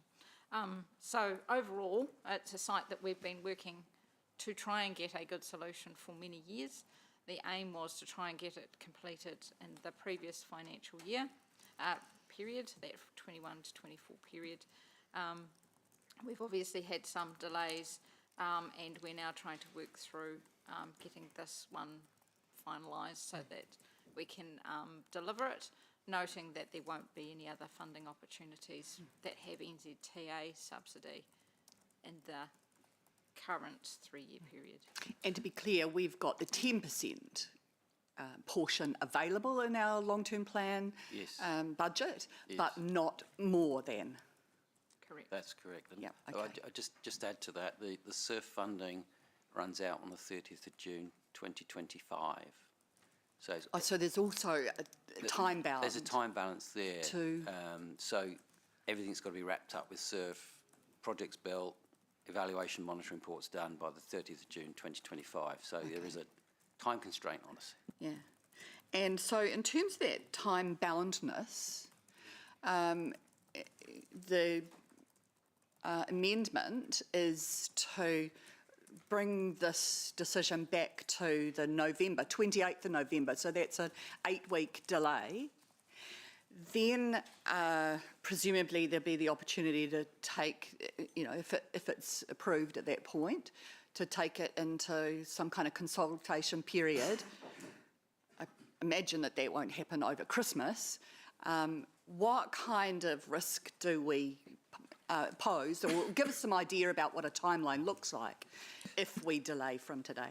Yeah, just through the chair, yeah, it does make the timelines a little bit tighter, but I think we'll still be able to deliver the project by the 30th of June. It's not a huge project to deliver, so you know, we can manage it in the timeframes that we've still got left, I believe.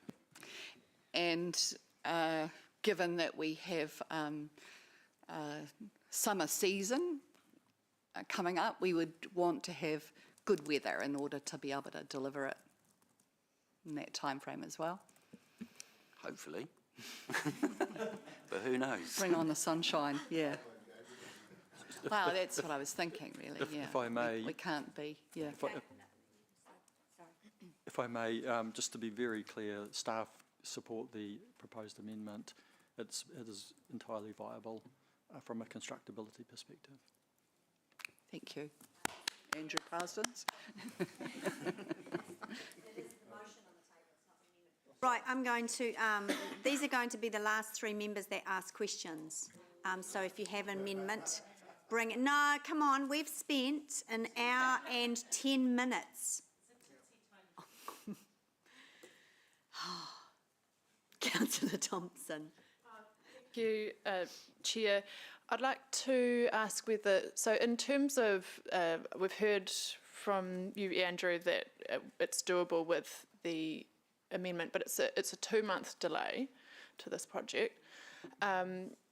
If it turns out we need to do more work for example, if then there's complications with working around trees, are there risks that that could then push timeframes out? If it,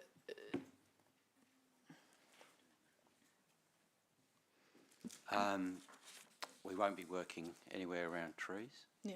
Because you won't have any money to shift the location based on the interpretation of NZTA's email that the funding won't be available unless you make local share available to move it.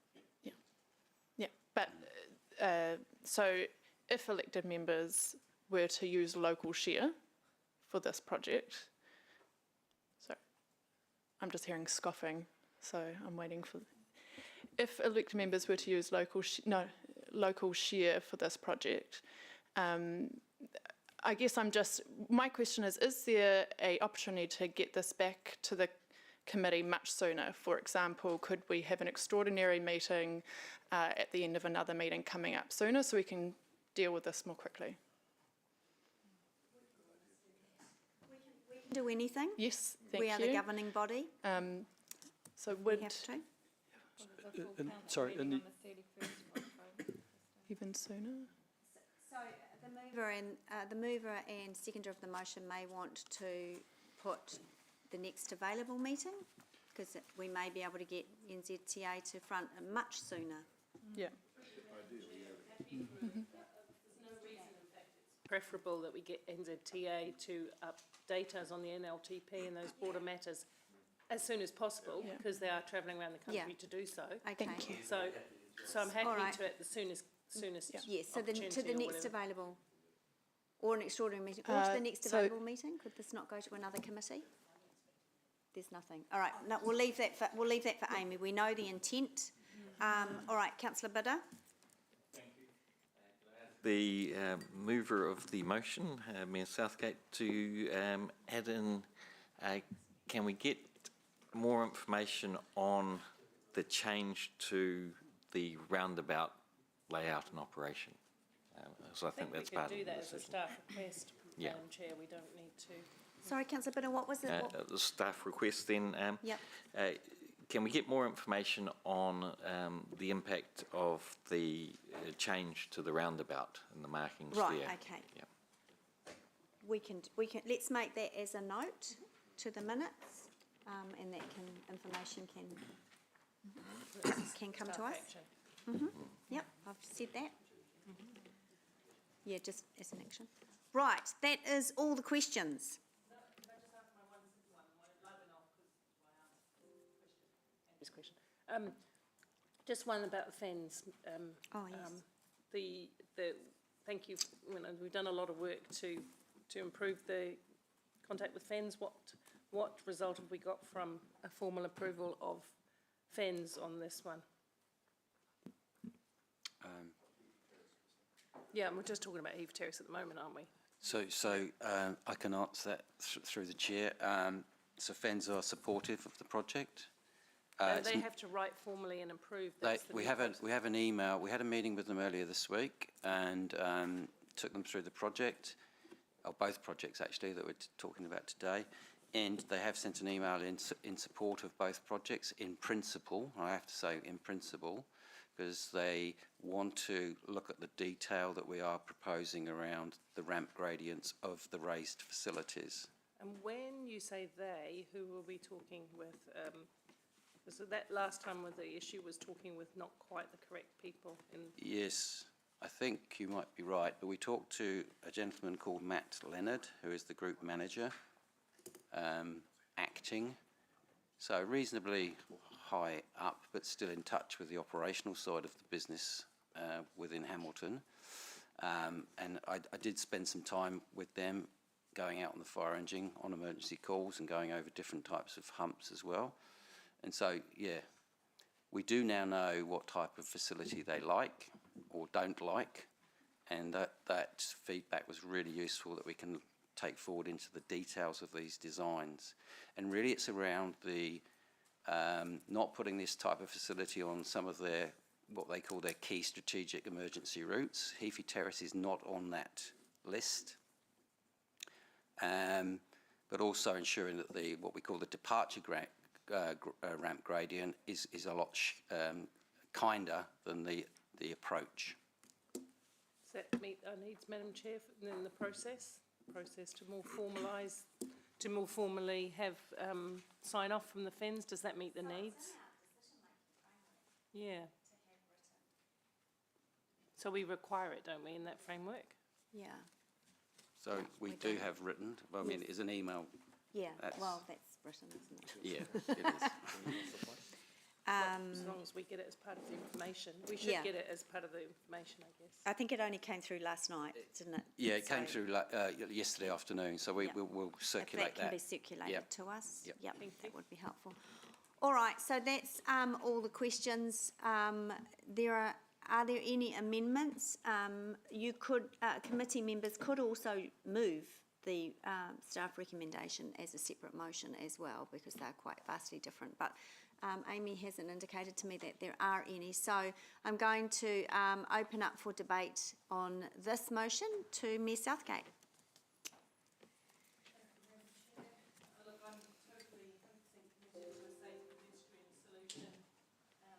Location of the mosque, it's a no-brainer to me when we've got quality parkland, the settlement centre, the mosque, a childhood centre, cycle lanes, one of the busiest intersections in the city, that we do something to keep people safe. So no part of this motion should be seen as a shove-off or a deliberate delay.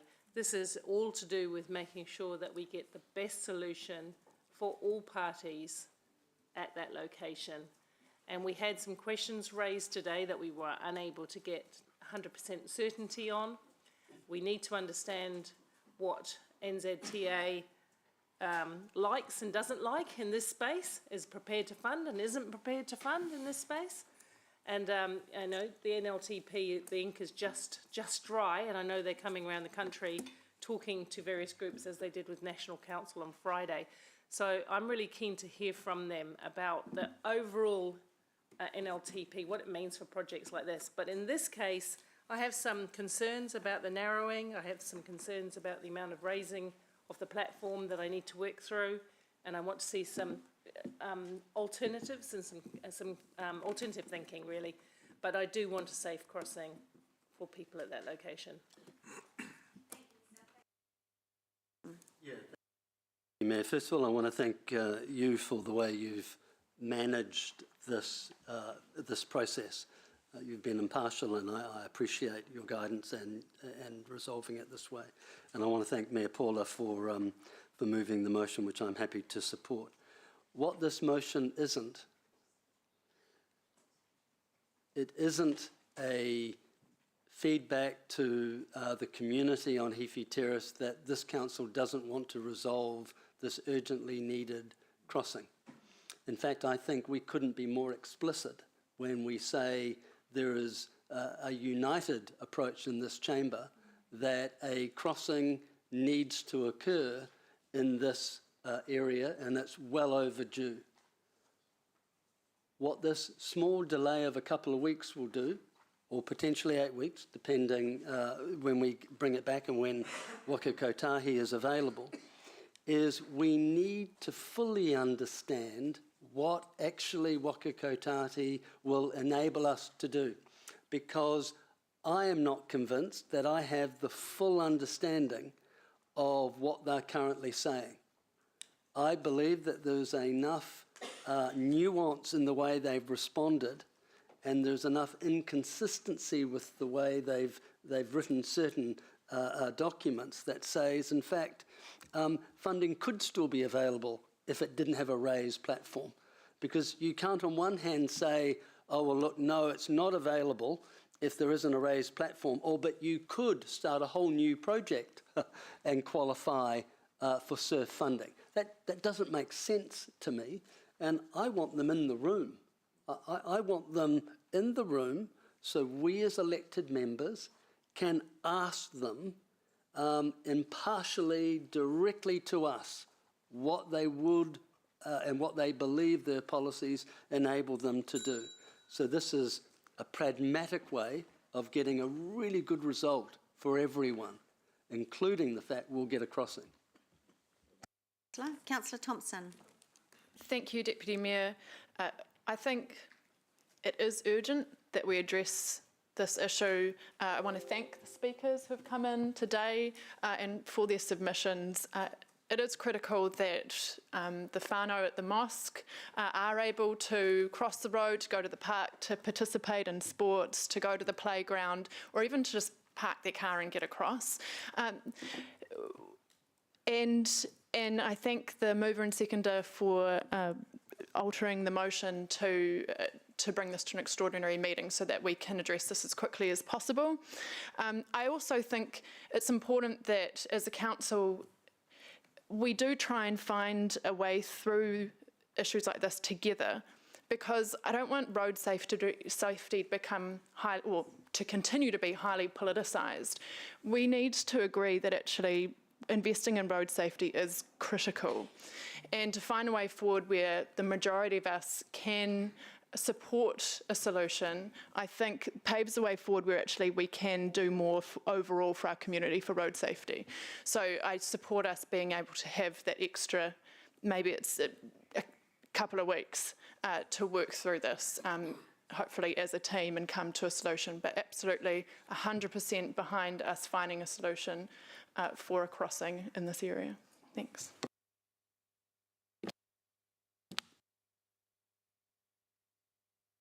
Thanks, Chair. I also find this project of the highest priority, and I think that this community's been waiting a very long time for the delivery of it.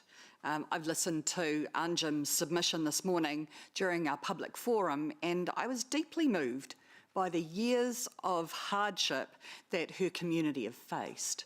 And look, I fully support her request and the community's request for safe crossings across to their place of worship, their ECE centre for education, and their community house.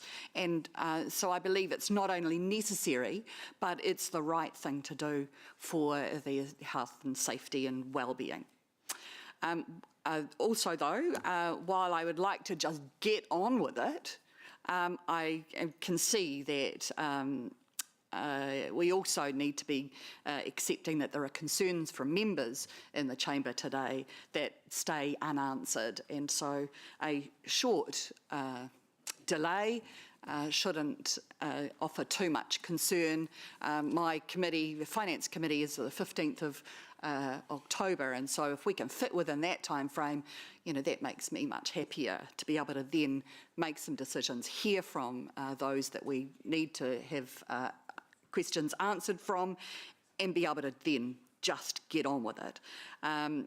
I think also then that can help us to be able to meet the SURF time-bound parameters, and I hear from staff that there's confidence that that can happen should the project be approved. But it also gives us the opportunity to then stay within our approved current budget constraints. And I remind councillors that those are really very constrained, and so going beyond anything that takes it from that from what's been approved risks that entirely. Kia ora. Thank you. Councillor Casey Cox. Yeah, I'm happy to support the motion. I've got to say I'm disappointed that we have to delay, because from my perspective the staff have provided enough information to convince me that that's the preferred option. Option one is a great design and makes lots of sense in so many ways. But I'm happy to satisfy the needs of my fellow colleagues in needing some more information. I do feel concerned that we're kind of clunky in our operation. We've got briefings, we've got opportunities to ask questions, we've got all sorts of time really to get our heads around these issues, and I'm just disappointed. I'm disappointed for our community that come in. They come in to submit expecting a result and a decision, and they often are met with another delay and another conversation. So I am disappointed to have to delay, because I think NZTA, from my perspective, and even our general manager said his reading of the email was pretty clear. So yeah, I'm disappointed but happy to compromise and obviously go along with the direction of Mayor Paula and Councillor Ewan. Thank you. Look, there is no doubt that we do need an intervention here to help people cross. No one's disputing that. I think what we have got is a problem in the mode of that intervention. And I'm pleased that we're having a delay, a short delay, so that we can clarify NZTA's position on some of this. But I think what you're seeing today is a bit of a reaction to the perception that the only safe way to put in these crossings is through raised safety platforms. And to Councillor Thompson's very good comments about cooperating and trying to work together to get good outcomes, I do think the default position, almost the emphasis on raised safety platforms, is starting to get in the way. And it's been getting in the way for I feel, a good deal of our community for a while as well. And I think that's what we're seeing here today a little bit. I think there's a sense that they are over-engineered, that they are unnecessarily disruptive, and that, to a degree, they are a symptom of the last government, the last 6 years.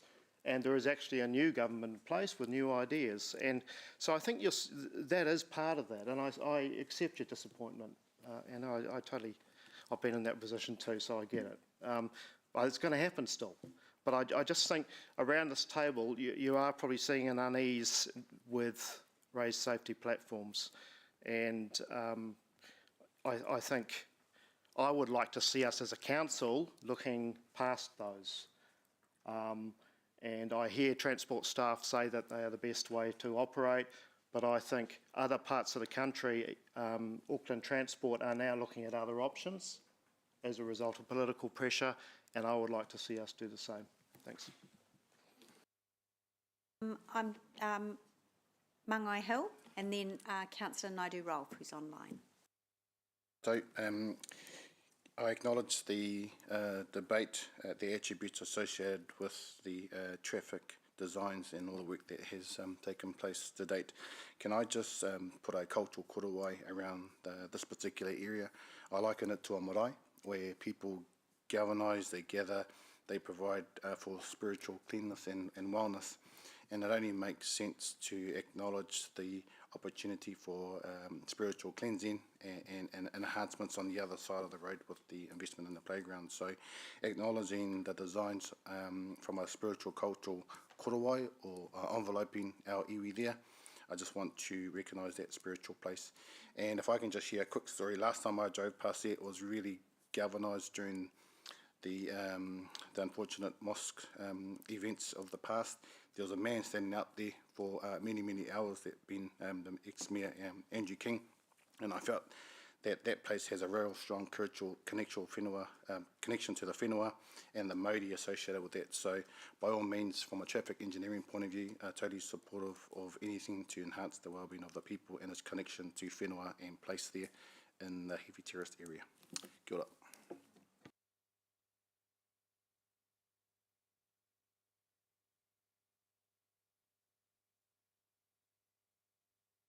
Sorry, your mic was off, Ashros. Councillor Naidu-Rolfe. Thank you. Assalamu alaikum, Waikato Muslim Association. Thank you for coming into the chambers today. Points were really well made, very clear, and I think that you can gather from the conversation that's happening now is that there is wide support for a solution. There's wide support to actually have a safe crossing at the mosque location. This council is under huge funding constraints, as we've heard from Councillor Maxine. So we do need NZTA's support for this project to happen sooner rather than later. I have concerns with the distance of the pedestrian crossing, the distance to the roundabout. And I've heard staff talk about safety reviews being conducted and that the distance should be safe. But what I've seen from other locations around the city, for example, Thomas Horsham Downs, is near misses on a daily basis. And the fear I have is having our little Tamariki crossing, that busy pedestrian crossing, and having cars exiting the roundabout. I appreciate the pause. I'd like to have that conversation with NZTA around our funding, around the distance to the roundabout, around traffic flow, which has been flagged as well. And also, you know, have we learned lessons from other projects around the city, and how can this project deliver the solution, but also, you know, improve safety for not only people, pedestrians, but also for car users.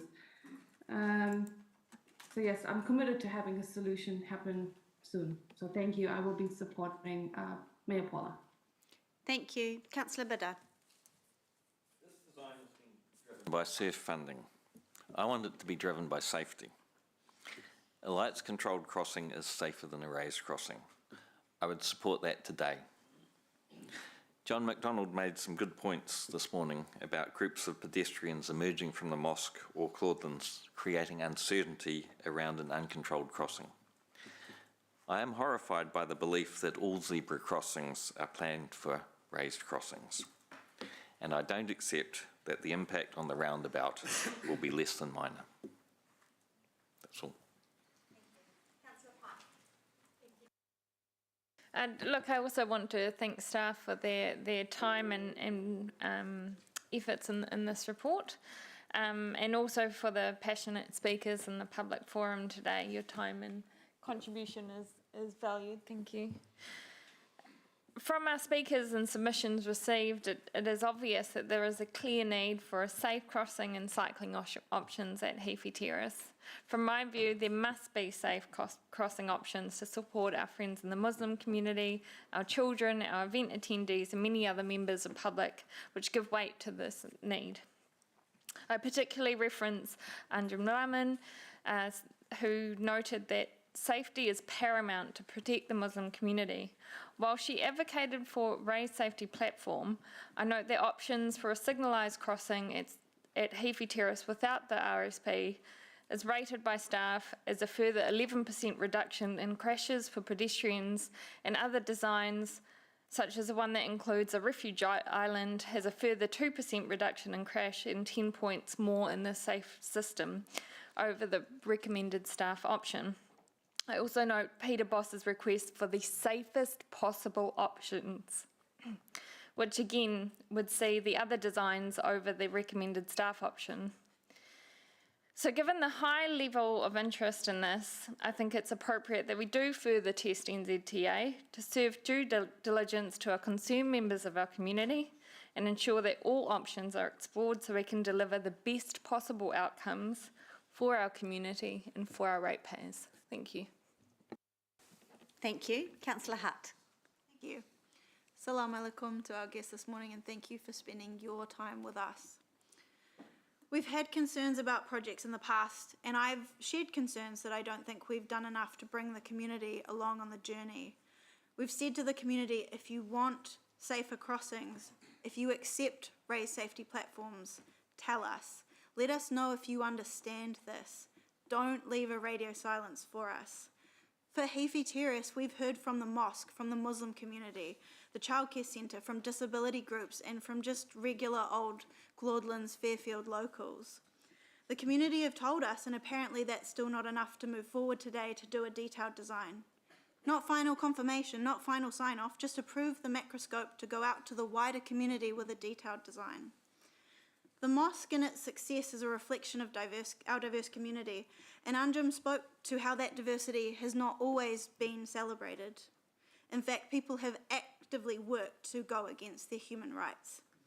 Today was an opportunity for us to say we value our Muslim community, we see them, we hear them, and we will do what we can to ensure our city is safe for them.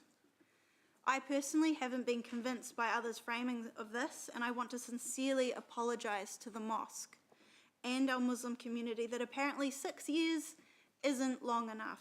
We need to make them wait even longer. I've heard your repeated pleas and profound concern and disappointment every other time that this has been delayed. I'm sorry I don't have the support of my colleagues to move forward one simple step today. As someone who attended the briefings, who gave feedback when options were presented earlier, who read the report and felt this was clear, I share your disappointment and I am sorry.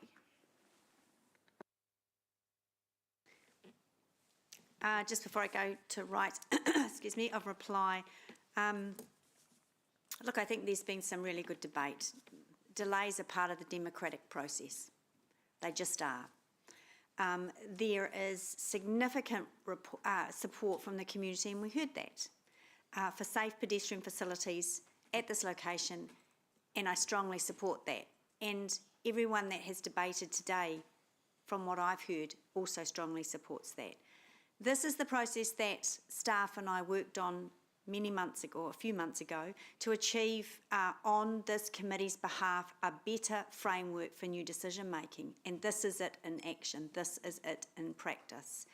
We've heard in confidence from staff and the General Manager that this delay can still be managed within construction periods.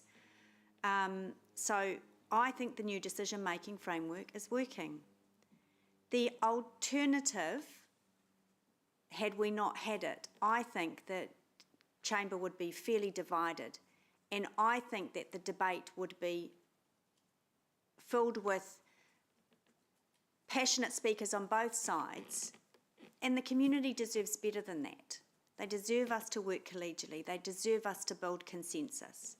And I have not heard one person in debate say, I don't think this project is important.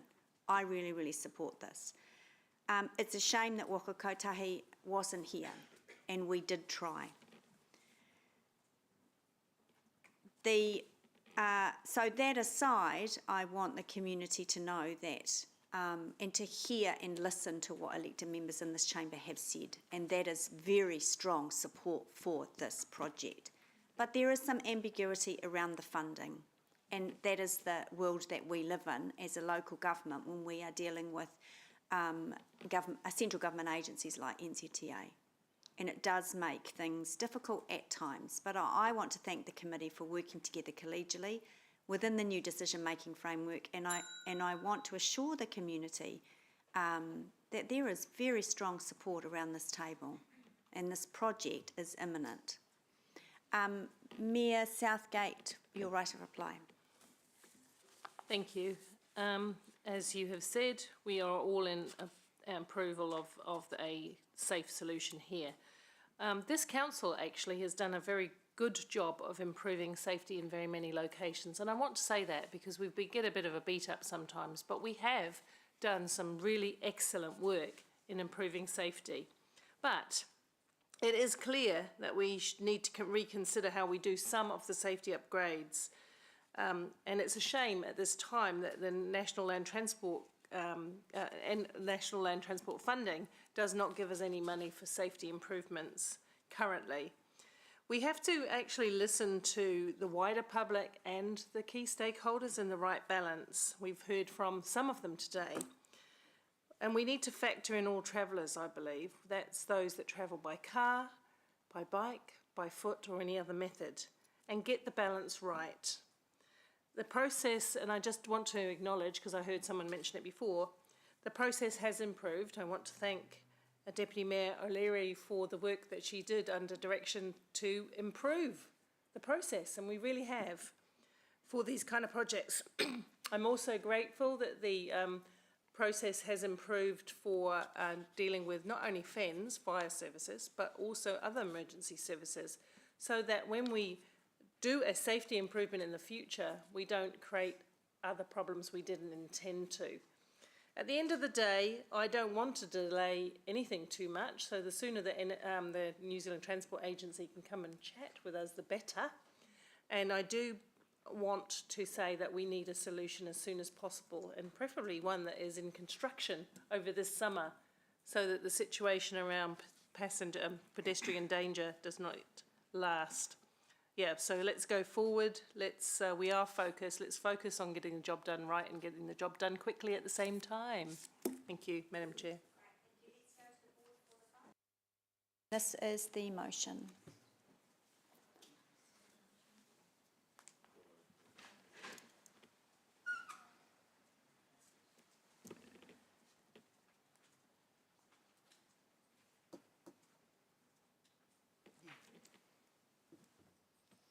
Councillor Huata.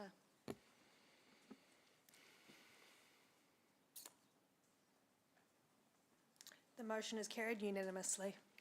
All right, thank you, everyone. Right, let's move on. I was hoping we'd be done by lunchtime, but clearly we're not going to. Wishful thinking. But we will get through this next item because there are members in the public gallery waiting for this one. So we are on to the Morrinsville Road, Silverdale Road intersection improvements for pedestrians and cyclists project report. Go team. I'm happy to answer questions. Report taken as read. All right, we'll move to questions. Councillor Taylor. Yeah, thanks, Chair. This is a little different from the other one in some respects, isn't it? In August, we, as a committee, approved a resolution noting the funding agreement we've got with NZTA. Is that right? Correct, and we approved, sorry, you approved. Right. A roundabout for this intersection. Great. And as part of that funding agreement that's been approved and signed, it's 8 million for 24-25 and 3.2 million for 25-26 fully funded. Correct. Right, okay. So unlike the last one, we don't have any issues, do we, in terms of the design jeopardising funding? We still have to achieve the outcomes that Yep. were determined in the business case, which includes provision of safe facilities for walking and cycling. Right, right. But we have some freedom, unlike the previous one, with the SURF funding, to make tweaks? Yes, as long as we're still achieving the outcomes. And so I guess NZTA will have to consider those tweaks and confirm that they can happy to fund those. Thank you. Thanks, Chair. And Matt will be emailing me so I can connect them with those, the school and the Kohanga Reo. My other question was, because I'm new to this, do speed limits get affected as well? Because when you come off Morrinsville Road, it's 60 and it's straight into 80, but the speed picks up far before it actually gets to the 80. So you have the people coming out of Silverdale Road and then onto Morrinsville Road, and it's heinous. So will the roundabout sort that out? Yes, so as part of this project, there were a couple of speed limit changes included. One is to change the existing variable 40 for the school to 30. The second one is to extend the existing change point where it changes to 50, which is currently partway up the hill, back to the eastern side of the intersection, so that that's all included in the 50k. And then to lower the current section of 80k, which goes out to the east towards Morrinsville, to lower that to 60k. So that's included in the project. Thank you.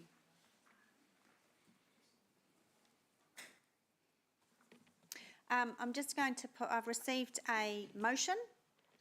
So we'll pop that up from Councillor Wilson and Councillor Taylor. So we're going to get that on the board just so everyone has eyes on that. Carry on with questions. Councillor McIndoe. Councillor Taylor, sorry, moved. Councillor Wilson. For the benefit of those who are watching us, and there is a lot of public interest, can we just have clarity? We're talking about a roundabout that is not a circular roundabout in this location, aren't we? So we've had approval for a roundabout, and I guess we're indicating that as we work through the design, it may be something about. It might be quite round. It might be a different shape. But that is not the decision we're asking for today. Today we're looking at the facilities for cycling and pedestrians. I appreciate that, Robin, but I think that the shape of the roundabout potentially is going to have quite a bearing. Trying to avoid getting into debate at this point, but can you confirm, for instance, that you're looking at a roundabout that I know you described it as a doggy bone. It could be, say, a kidney shape. It could be similar to the intersection of Clyde Street and Knighton Road, which, if that is the case, have you got some evidence that shows that navigating a roundabout of that type of shape significantly slows down traffic just because of the way in which it needs to be driven around? So at this stage, we haven't gone into any great design. They're options that we're looking at, and we are yet to appoint consultants to this, and part of that's pending some decisions today. We are mindful that this is an overweight and over-dimension route, so we have trucks, large trucks moving through there, potentially with houses and those sorts of things. So while we have looked at the possibility of a different shape, it may be that by the time we've accommodated them moving through there, that it's not going to have the slowing effect on the average vehicles that we would have been able to put in other locations. For example, the Knight and Clyde intersection where it is very tight. So until we get down that design, into that detailed design, I can't guarantee that the shape of the roundabout shape of the intersection island will be sufficient to manage speed. Thank you for that. Is it your view then that if the roundabout were not to be circular, that it would be some other configuration? I take on board what you just said, that could achieve the desired impact of slowing traffic, that could mean that an RSP would really be far less necessary? It may, yeah. Thank you.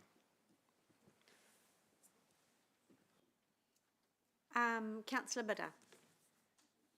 Robin, on page 66 of diligence, 65 of the agenda, we have the WSP concept plan. And in that section is design context, which mentions staff have identified some safety issues and budget risks. What are the budget risks? So the safety issues that we've identified are to do with the location of the stormwater treatment ponds that design had. Yep. And then we are looking at making sure that we accommodate and build a roundabout that we can afford. So one of the ways of managing speed, for example, through a roundabout is to make it big enough that you get your deflection for the traffic going through it. So while that's got a good outcome from a safety perspective and operational perspective, that would put a risk to our budgets, because that would potentially mean that we look at land take and that we have other issues with the entering into some of that land that's not such good land for working a road on top of, because it's got stormwater treatment and that sort of thing. So they're the sorts of things that we're trying to balance in looking at the options for what that roundabout may look like. And, right. And hence has pushed us to look at a kidney, a peanut, a dog bone, a something about shape. Yeah. So if we're over the budget, who pays? We've got clear direction from council that we won't be going over budget, and so we'll be working through getting a design that doesn't. Right. And has geotech testing been done yet? No, we're in the process of doing that. Right.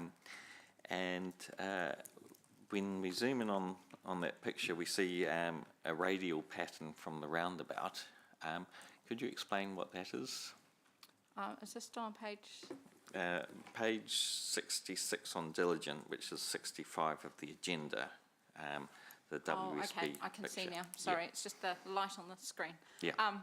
So I think that was more to indicate that often for roundabouts like this, we put a collar on it that's able to be traversed safely without damaging the roundabout or its internal contents by larger vehicles. So that those markings are to indicate a collar type treatment can be used. Right. So depending on different designs, that might not exist. Again, it depends, and this is the detail we've got to get into, because we understand that for getting large vehicles through, they often need that additional space. By putting a concrete collar that enables them to get over it easily, but is less likely to be used by cars, we can try and get that balance towards having something that works well for both. Right, thank you. Councillor Casey Cox. Just a quick question on the non-controlled crossings that are proposed in option 1, I think. Is it? Can they be, in the future, depending on how everything goes, readily upgraded to zebra crossings or even signalised crossings? Yes. Okay, thanks. Thanks, Deputy Mayor. It's really to Martin or Robin. With whatever scenario we end up with at this particular roundabout, we could ensure we implement the speed change reductions that you've recommended, could we not? Yes, but we're working with NZTA on that because they're the road controlling authority. So we're somewhat dependent on them, but yes, that's the intention, yes. And of course, so explain that more. Are you saying that they may reject the safety arguments for reduction in speed if they don't like an element of our suggested engineering? No, I think at this stage there's still some doubt as to where the speed limit rule is going to land, and them having to work through their internal processes for that. At this stage, the business case was done by NZTA. The recommendations have been agreed by their board. So unless there's significant change, I don't believe there's a reason for it not to be able to proceed. And if you were asked as an expert, does the speed reductions make a significant contribution to making this roundabout solution, whatever its ultimate iteration is, if it's included, much safer? Moving speed limit signs are not significant changes to speed. No, you mean moving or actually changing the speeds? So they're two different things, aren't they? Okay, so at this stage we're looking to move the existing change for the 50k to the eastern side of the roundabout. So changing the speed limit through the intersection, changing a speed limit if you are doing signage only, you can expect a 1 or 2k reduction in speeds, average speeds through that site. Right, okay. Thank you. Bless you. Excuse me. Councillor Thompson.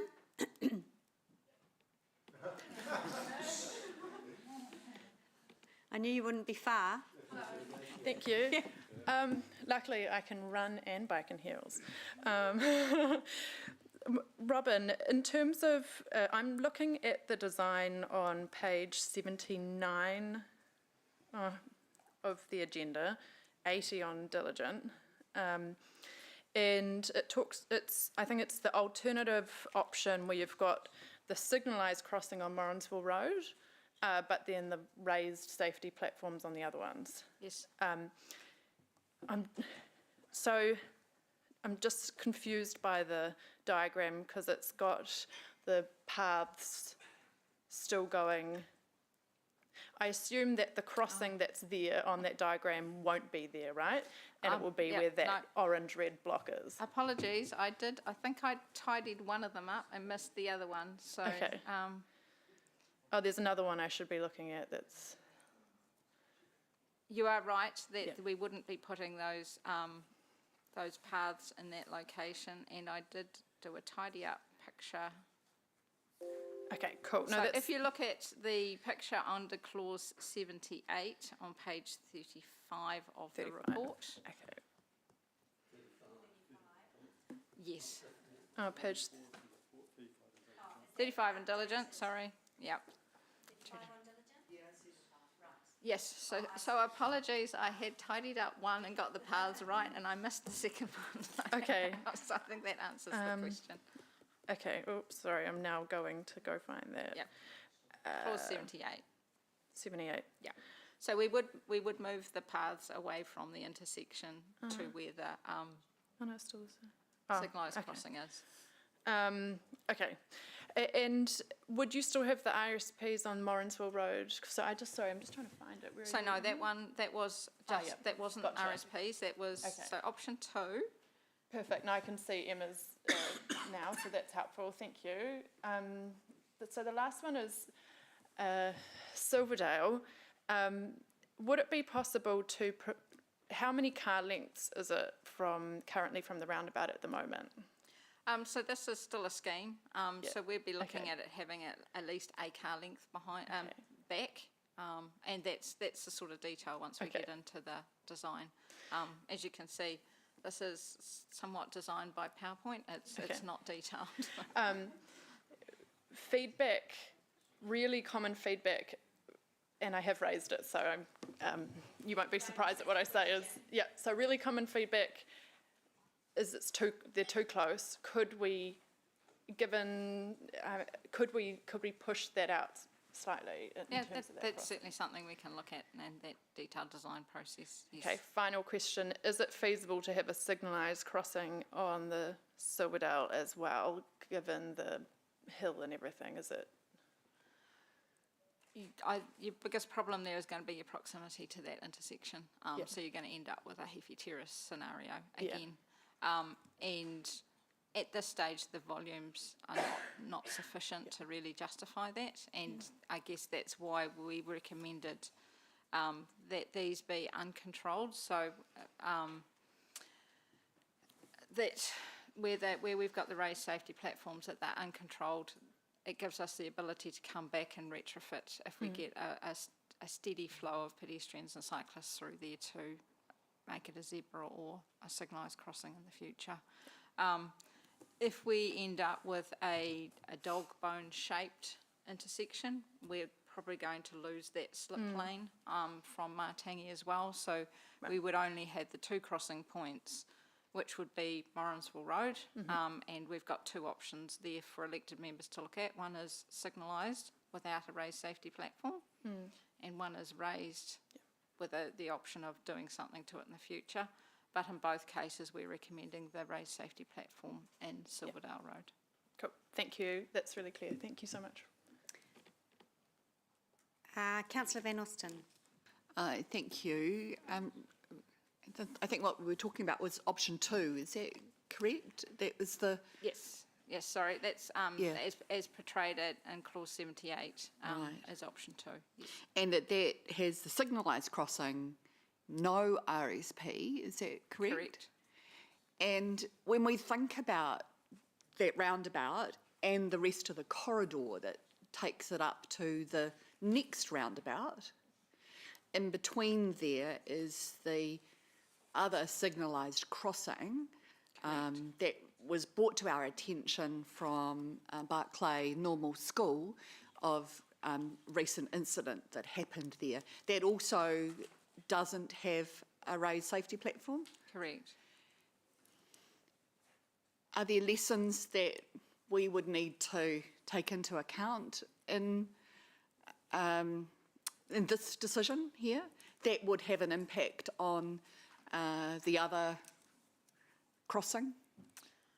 I guess as staff, we're trying to walk the fine line between providing the best possible technical advice that we can and provide the safest, and trying to come up with a solution that we're still happy will have good safety outcomes. It mightn't be the best safety outcomes, but good safety outcomes that may be more palatable for elected members.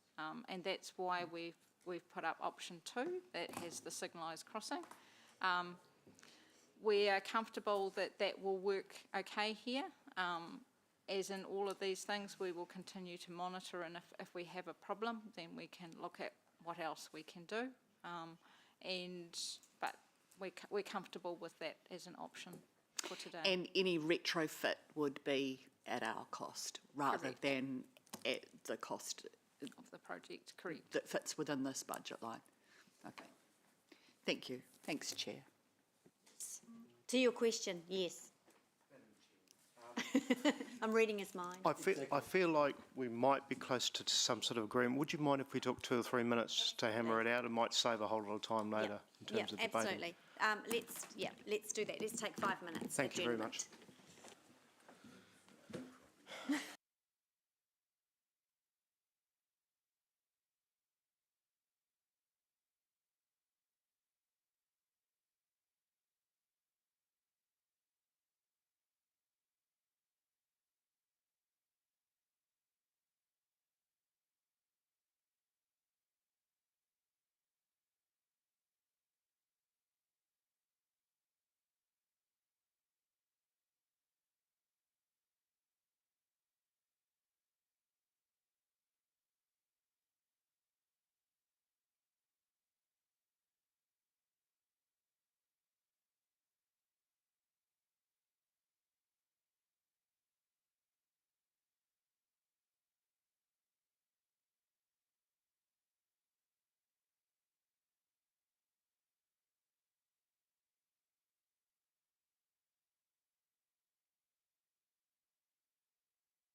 there is a motion on the board. We're going to put that on for those online. We'll briefly brieferise it. Is that a word?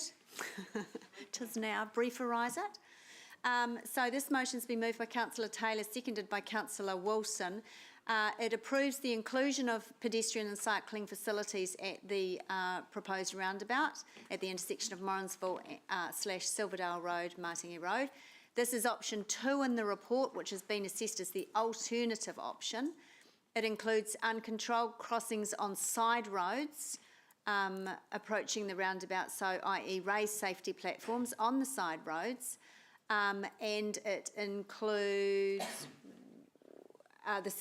for those online, the option 2 includes the signalised crossing on the main road, and also that the committee notes that the desire of the committee that crossing at Silverdale Road, the crossing at Silverdale Road, be located further from the intersection. So those are the words of the motion.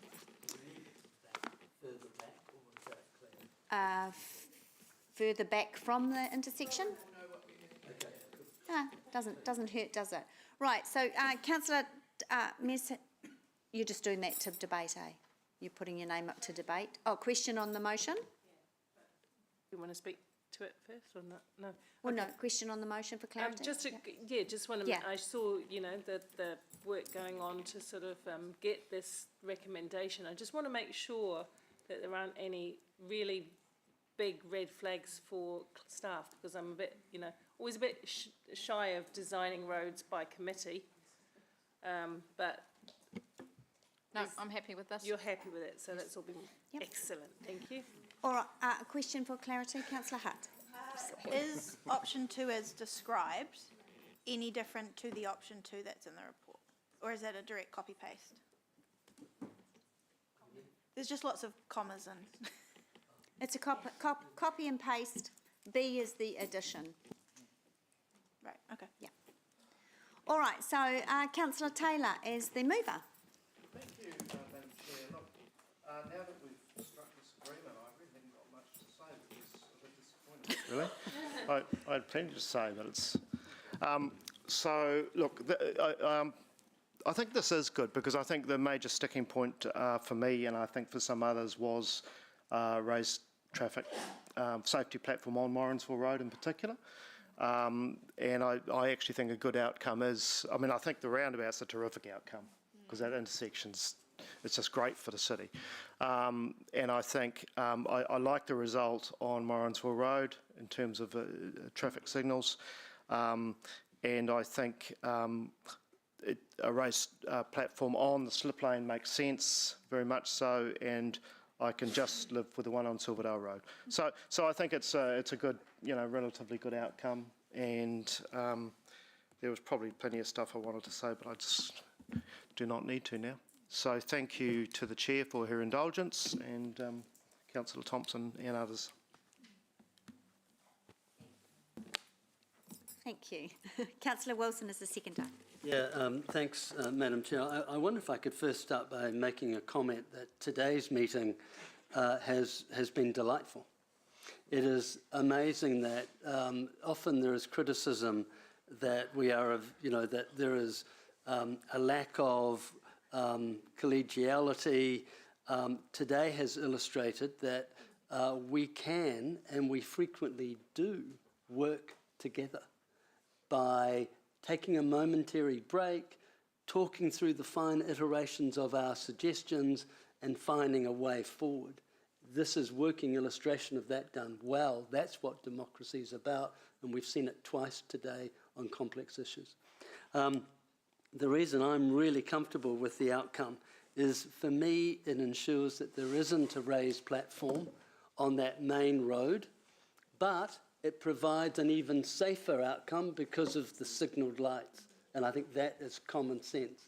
It recognises the importance of the fact that a raised platform in the right setting can derive meaningful benefit, and that's why they're still there.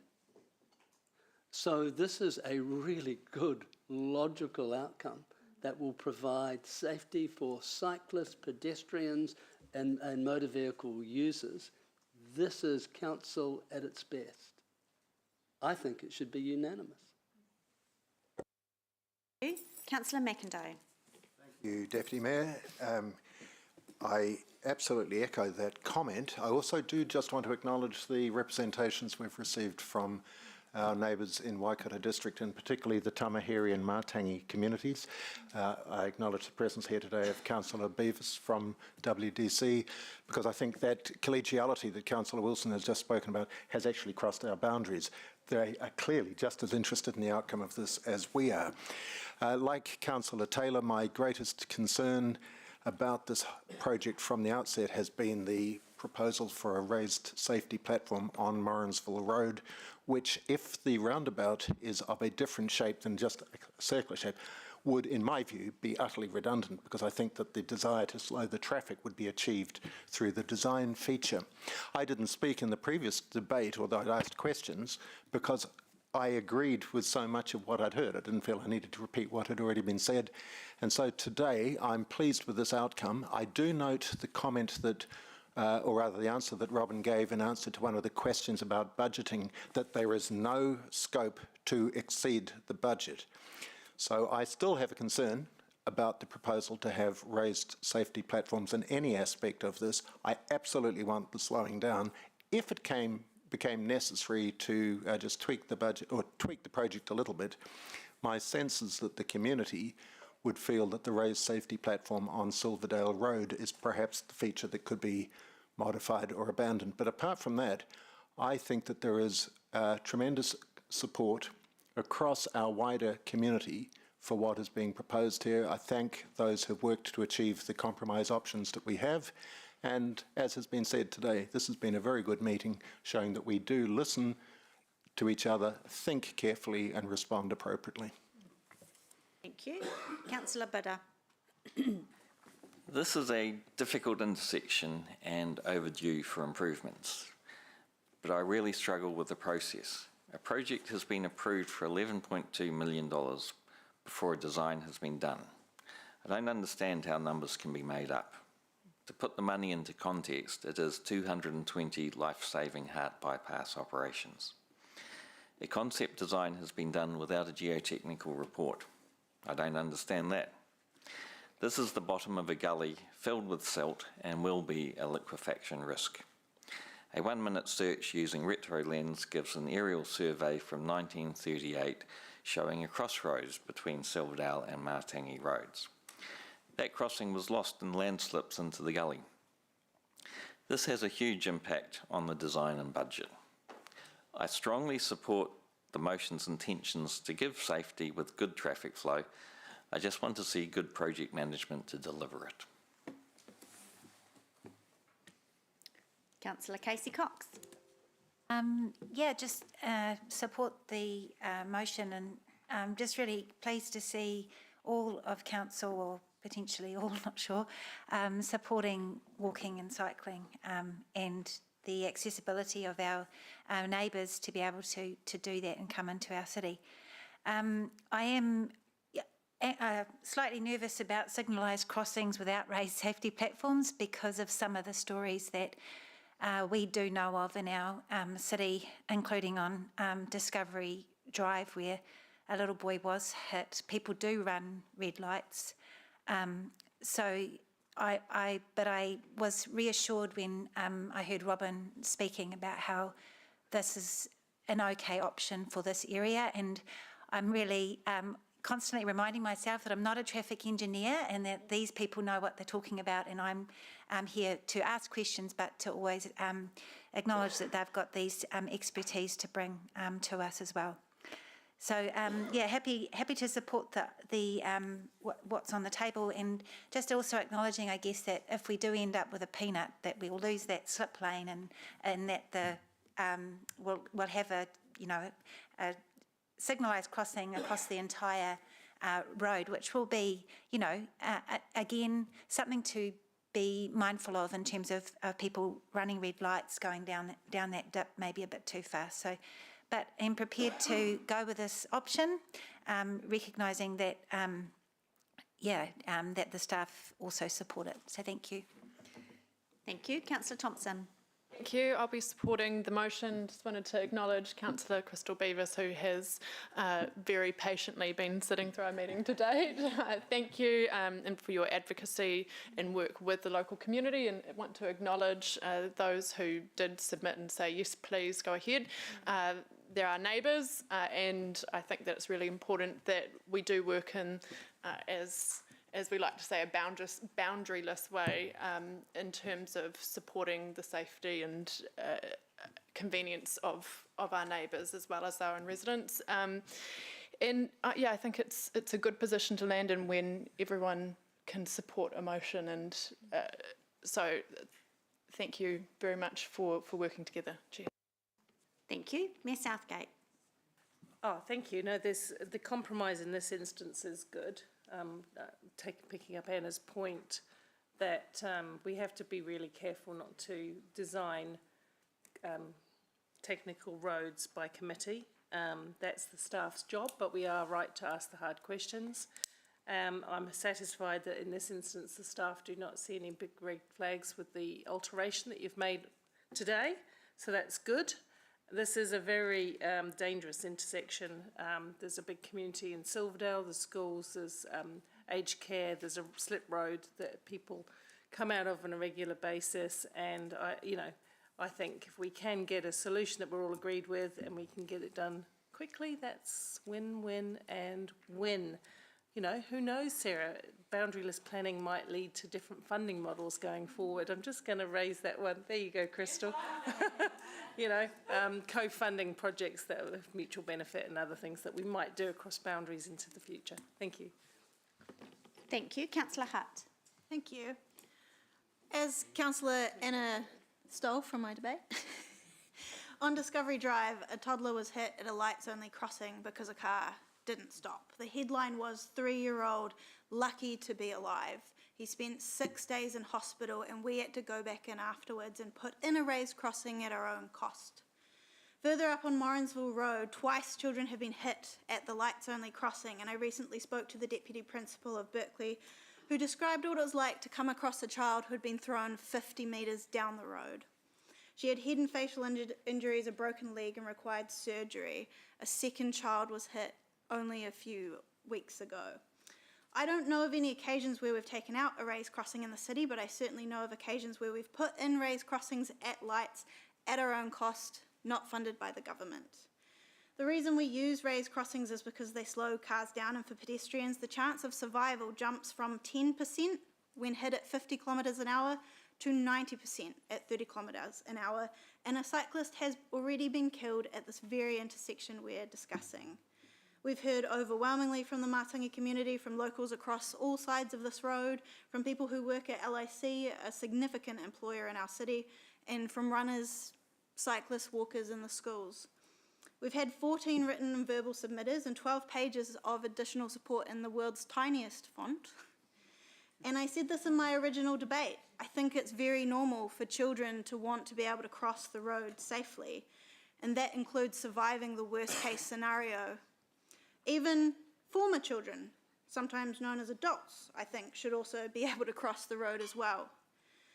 This is, I accept, a compromise, but I certainly hope we don't ever have to come back here and reevaluate these lights because something awful happens, as we've already seen at multiple other intersections in the city.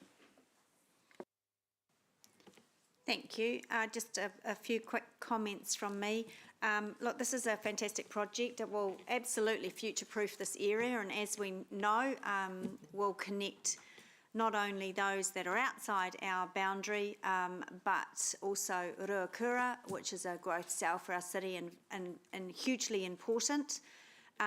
We've strongly heard from the community on this project, not only in Diligent, and I have to point out too that this is even before we formally go out and consult. There are, I think I counted 49 supportive submissions, so that's fantastic, and that's a mandate from the community to go ahead.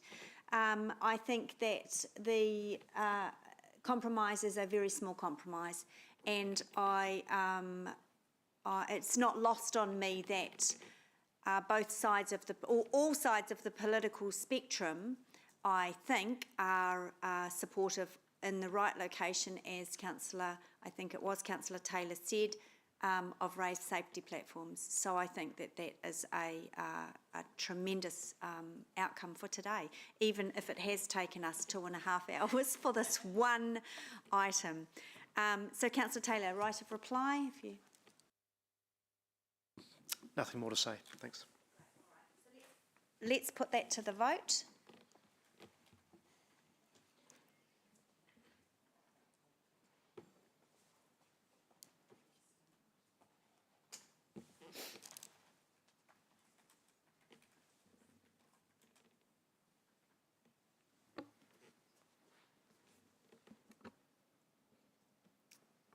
The motion is carried unanimously.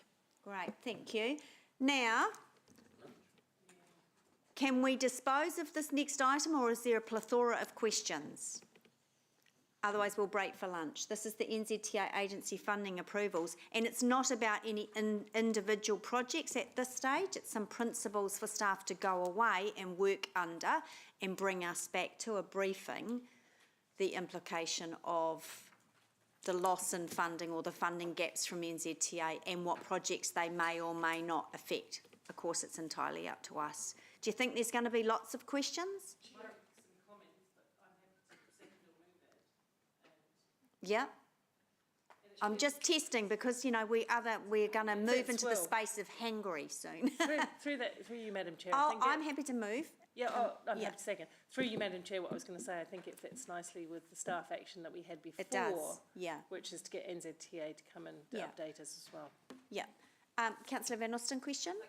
I just wanted to have confidence that it won't simply turn up at a council meeting without the opportunity for us to first have a look at what's proposed at a briefing and have the opportunity to ask and answer questions and queries and look at what the options might be. Chris? Yes? Yeah, my expectation that it will fit into a briefing, you know, through the LTP amendment process. Yeah. Yes? Yeah. And that will be prior to the meeting that it's going to come to in the 31st of October. So between now and the 31st of October, there'll be the opportunity for us to discuss. I think that's a program. I'll check in the break and confirm. Thanks, Chris. Just when we come back for lunch. Yeah. Councillor Thompson? Thank you, Deputy Mayor. I was just interested in alignment between public transport investment and WRC. So are we able to get information around, if they go ahead with some of their key routes, what the critical things are that would need to support them? At the briefing? Yeah. Yeah. Yes. Yeah. Cool. Thank you. Great. Okay, so Councillor Casey Cox? Are you asking questions of this? Well, I wanted to test how many questions we had, because I'm trying to avoid my committee going, we're hangry. Yeah. So, just in the financial modelling that's proposed, will that assume the 350% debt to revenue ratio or not? Just, I wasn't sure. A range of options. A range, okay. Up to 350, so yeah, that's the intention. Okay, thanks. So what's key in here is, well, what I think is key is E, is we're agreeing to the principles in Roman numeral 1, 2 and 3 and 4 and whatever the other Roman numeral is, for the team to go away and work under those principles, and I'm certainly comfortable with them. Yeah. All right. Okay, so that's been moved by myself, seconded by Mayor Southgate. I have no debate. Information to come.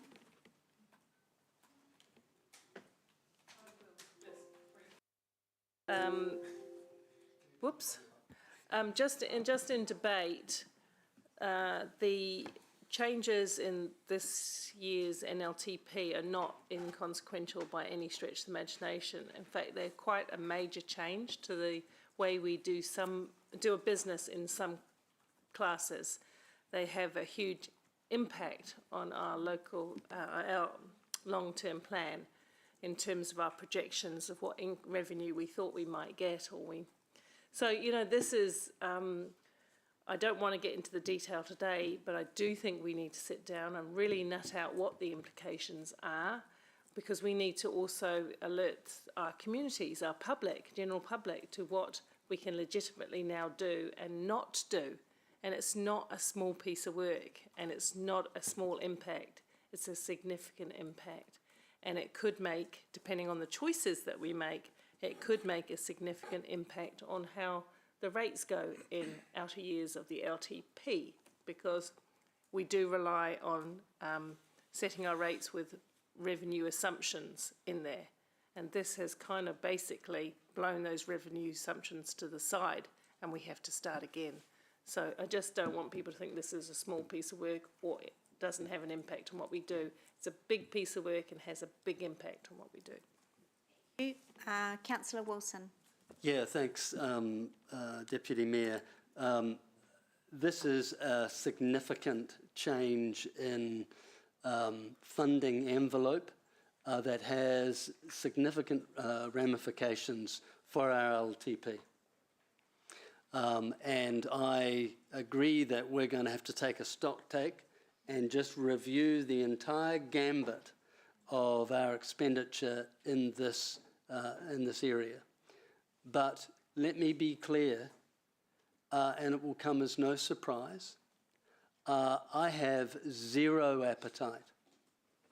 I have zero appetite in these current financial and challenging times for us to put forward the solution is that we replace the state by borrowing, that we decide that it's a priority, that we use the flexibility of going to 350% to pursue these projects ahead of the more critically needed core areas of our focus. And I am mindful and I am worried that some will try to say, well, the government won't fund it. It's so important that we just run off and borrow and we'll use the borrowing.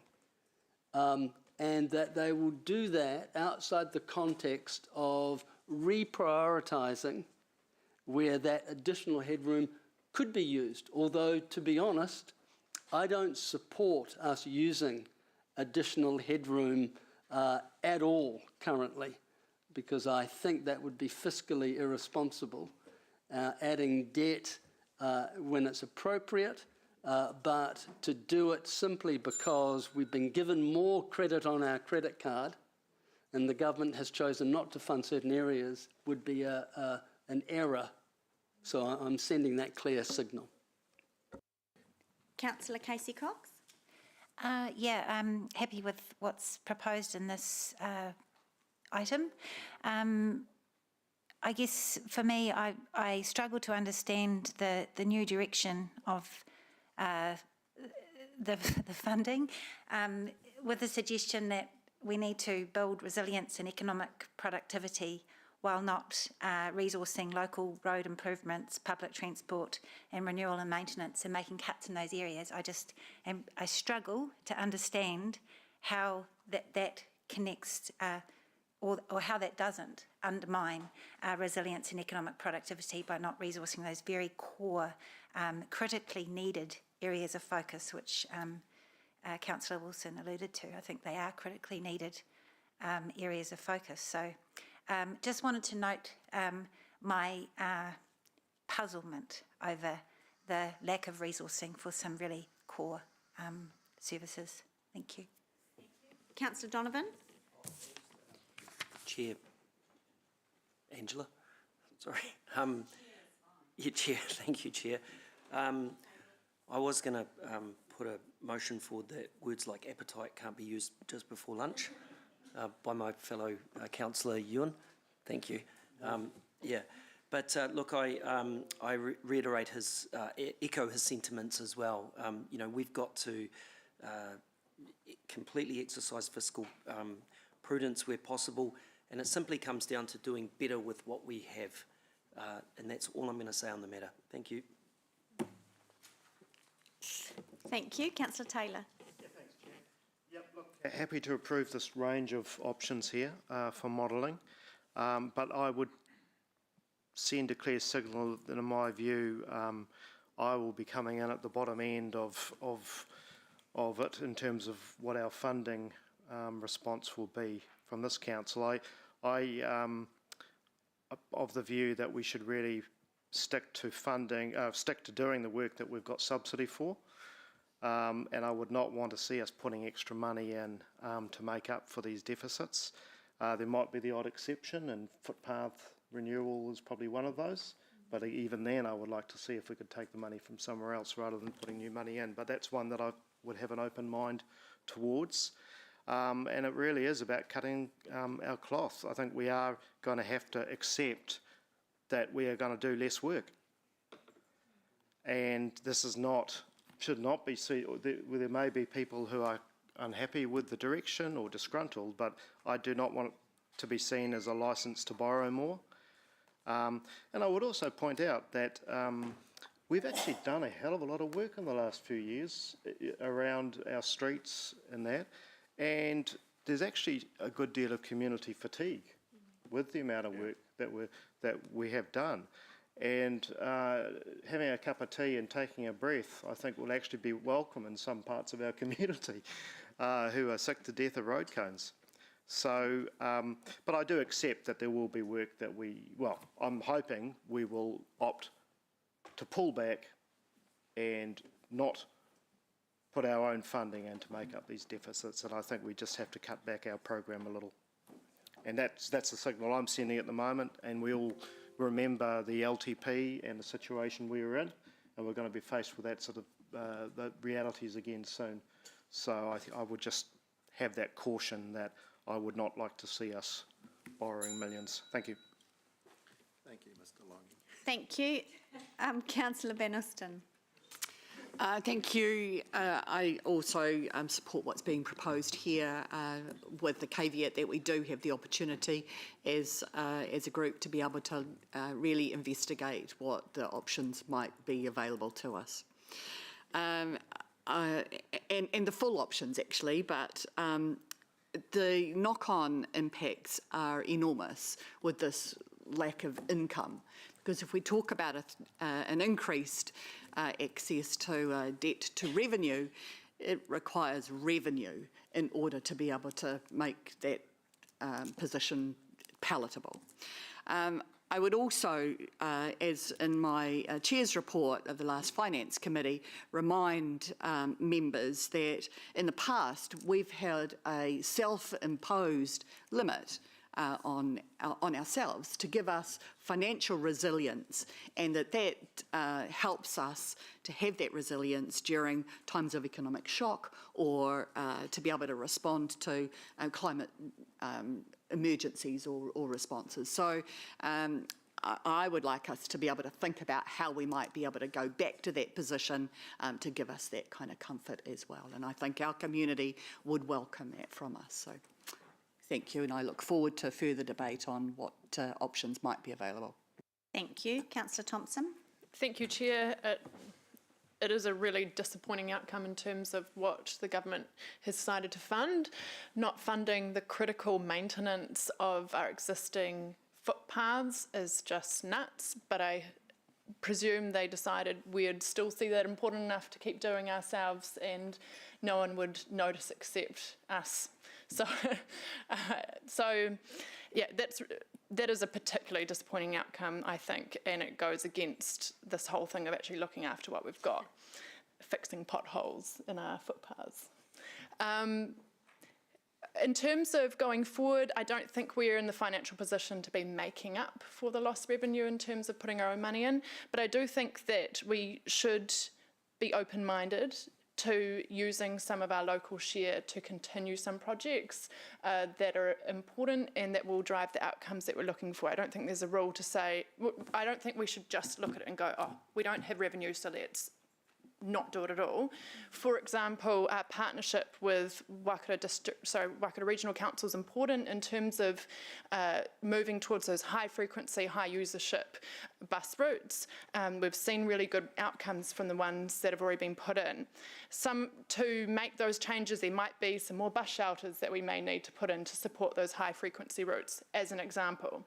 So I'd like to be really clear on how we can still show some commitment to supporting those, to then make sure that we can go into their chambers and advocate that they keep their local share to at least do half of the program that had been planned in terms of improving our bus routes. So, yeah, I hope that elected members can be open to taking a moderate approach with this and looking at where we could still add value and get really good outcomes for the community. Thank you.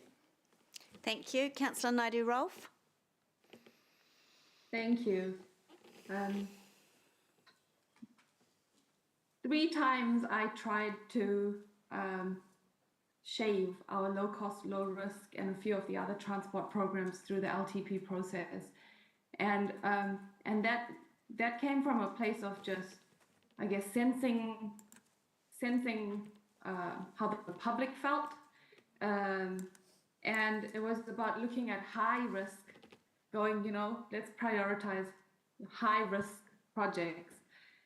And at that time, I remember, the vote being very close 3 times because the main debate was not so much about the programs, the transport programs, but the debate was based around revenue.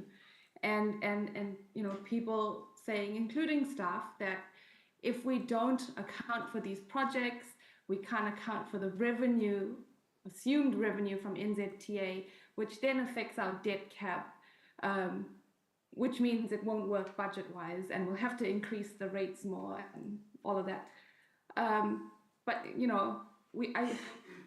I just feel frustrated because we had the opportunity to look at this fully through the LTP process.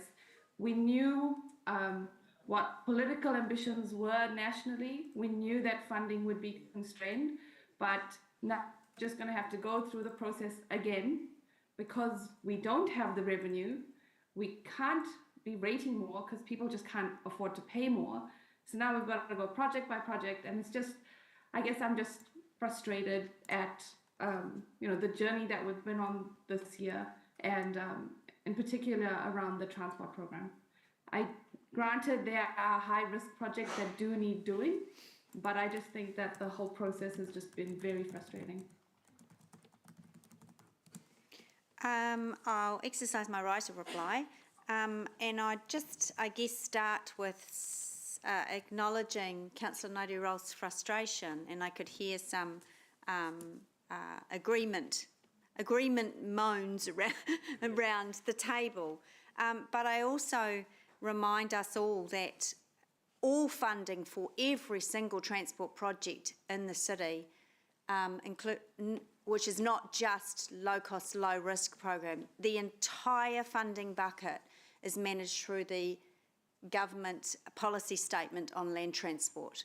And that, believe you me, as a person that sits on that committee with Regional Council, is a very long and difficult process that has its own full-on consultation. So it's not till we get, it wouldn't have mattered what we did in the grand scheme of things, and we all know the material impact of funding that we have lost, that this is going to have on our budgets.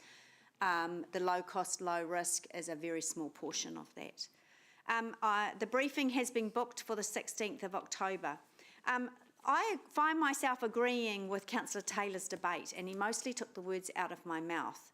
I also agree that the biggest loser is partnership funding for footpaths. That is the biggest loser. We received over 1,500 complaints from our residents in the last 2 financial years. It's in the top 5 of complaints that we receive. So this is really critical for us in terms of maintenance and renewals. But I also will not be looking at additional spending on the credit card simply because our limit has gone up, for all the reasons that many of you have articulated. But it is important that footpath renewals and people are able to move around the city, particularly our vulnerable users, and safely. I went for a wee walk the other day and it was less than 50 metres and in my area, and I took photos of 8 significant footpath damage that would easily trip over someone less agile than me.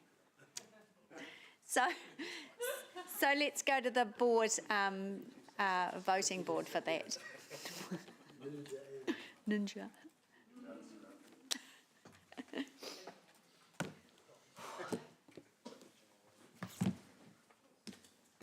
Councillor Donovan.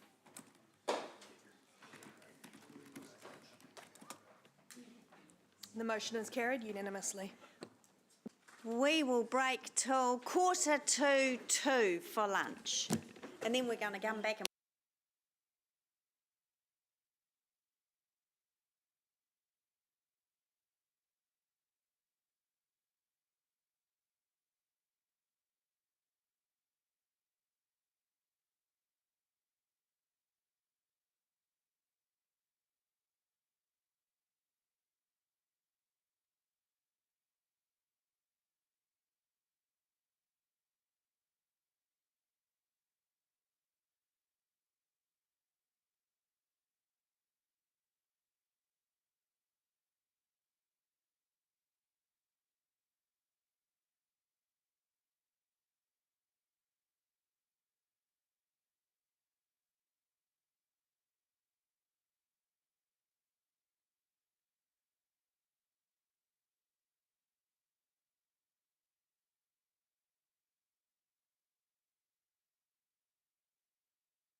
I said 1:45.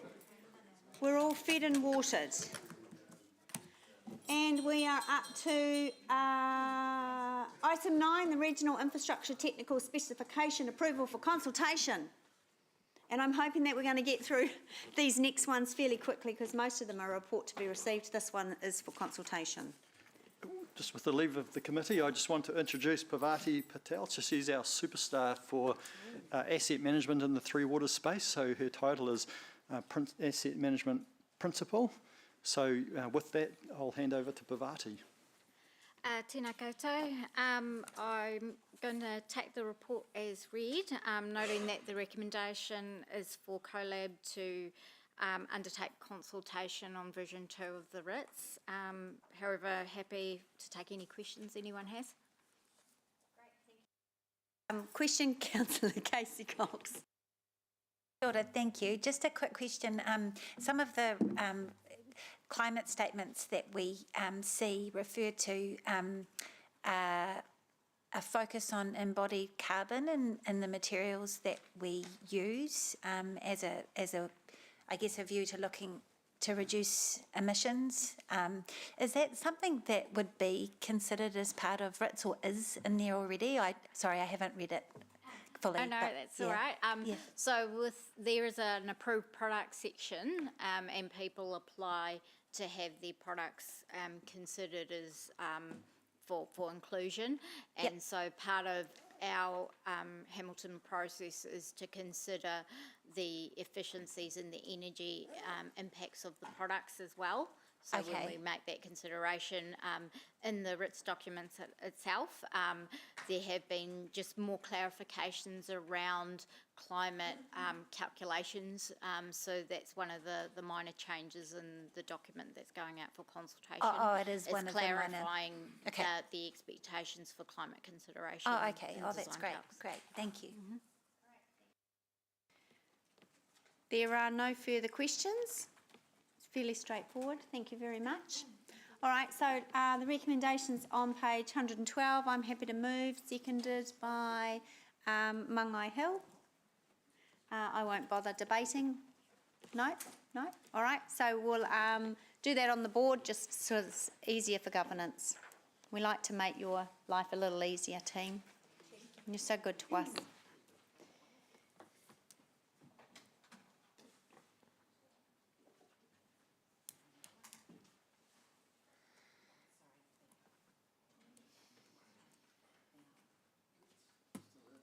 There we go.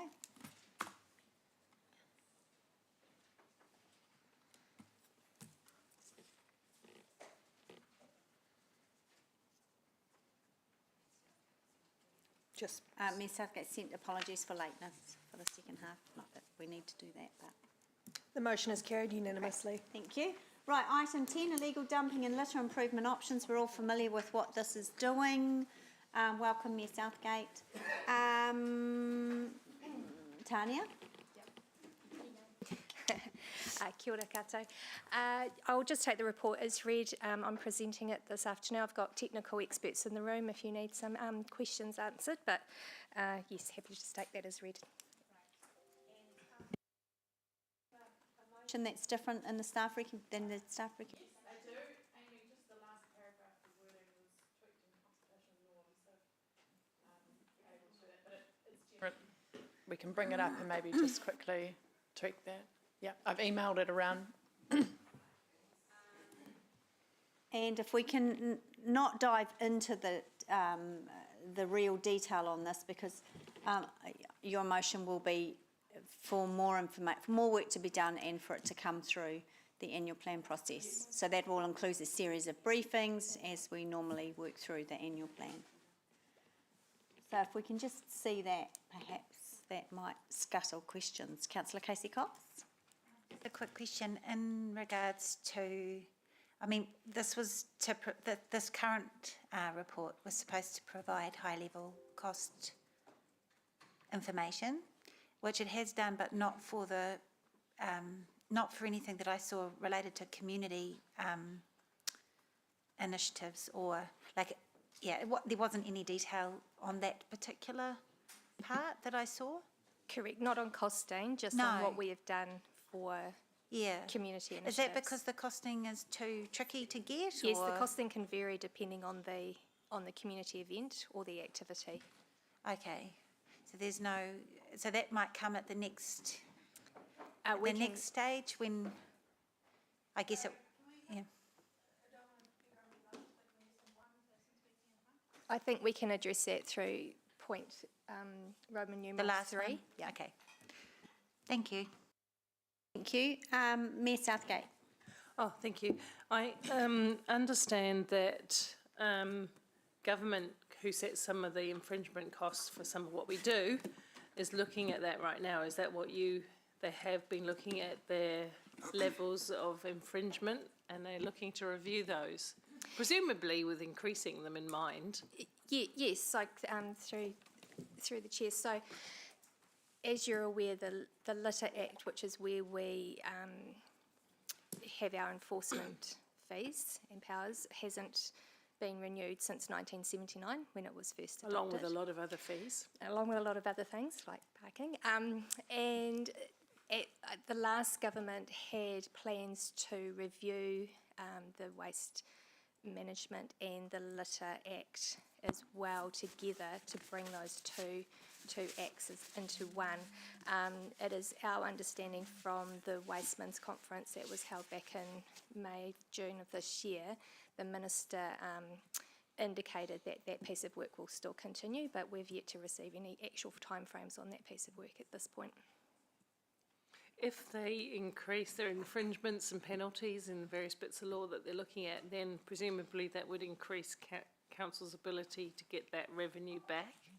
So it would come to councils, it would be helpful to councils? Yes, it would be helpful for councils, and as for a number of the changes at government level where we have an opportunity to provide submissions, we would be putting our case forward quite strongly that we would like to see the enforcement, not only the enforcement fees increase, but also the ability for council to recoup the cost of the illegal dumping or the disposal of illegal dumping.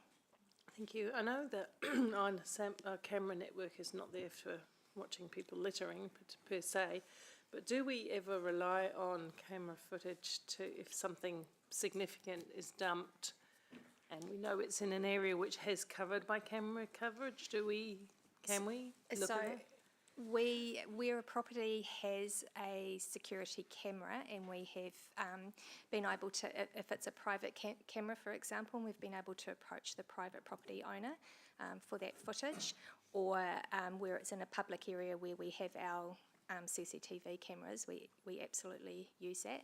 We have trialled a camera of sorts from within our own team in a particular area of Hamilton, which didn't prove to be very successful because of it was like it was a trial and it was in the middle of a park, so it was a little bit hard to have a staff member climb up a tree and have the camera in a good position to capture the whole area. That's certainly something we can work with Calvin Powell and his team around, the mobility of security cameras where we can.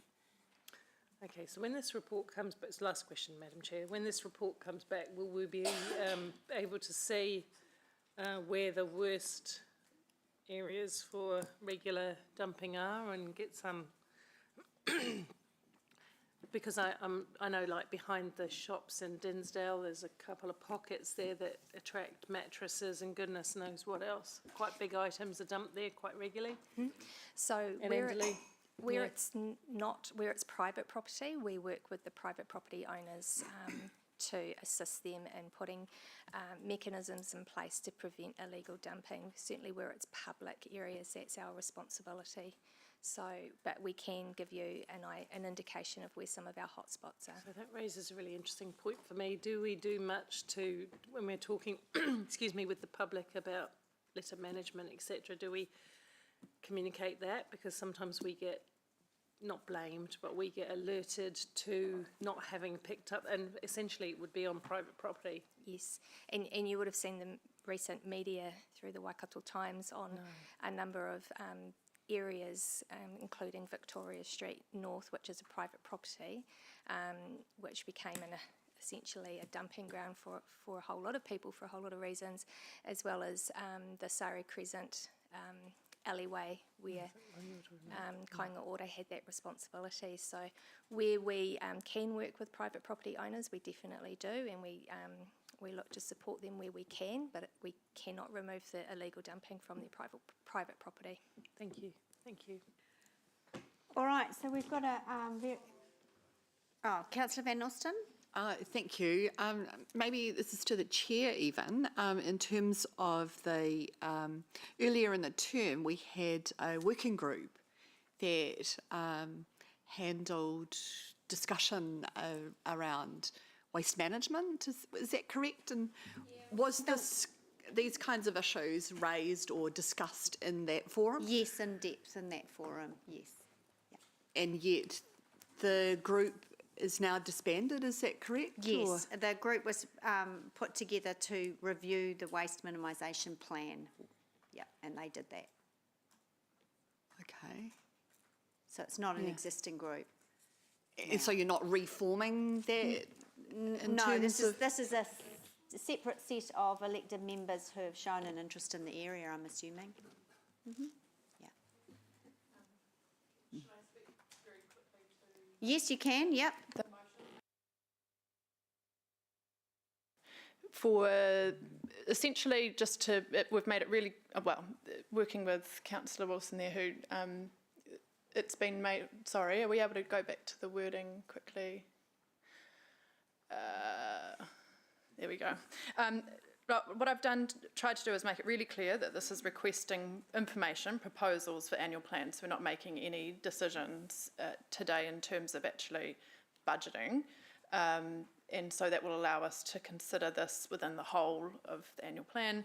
So it's asking for proposals. The first one, 317,000 came from working with staff on this because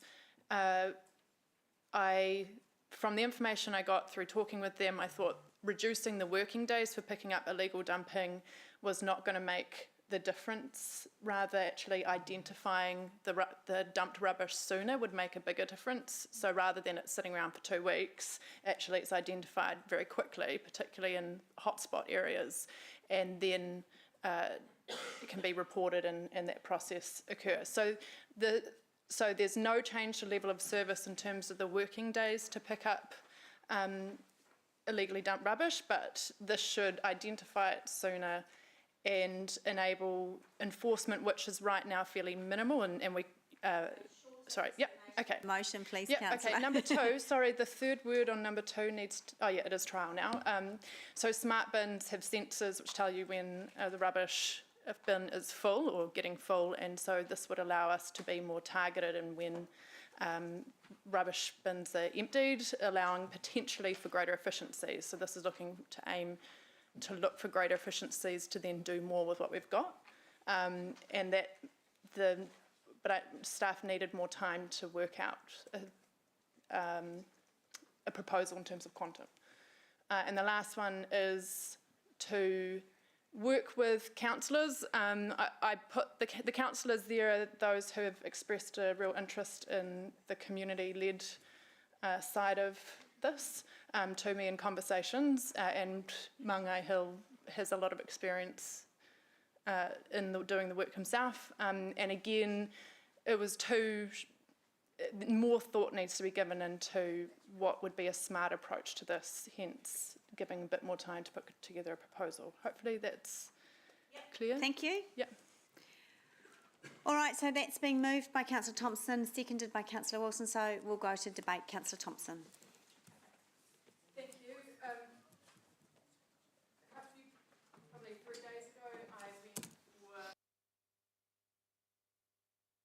couple of areas in the city, around the university, around Five Crossroads in Enderley, and I made 19 reports of illegal dumping, and that was just stuff where I could safely stop. Mattresses, there are 3 3 areas where mattresses had been dumped.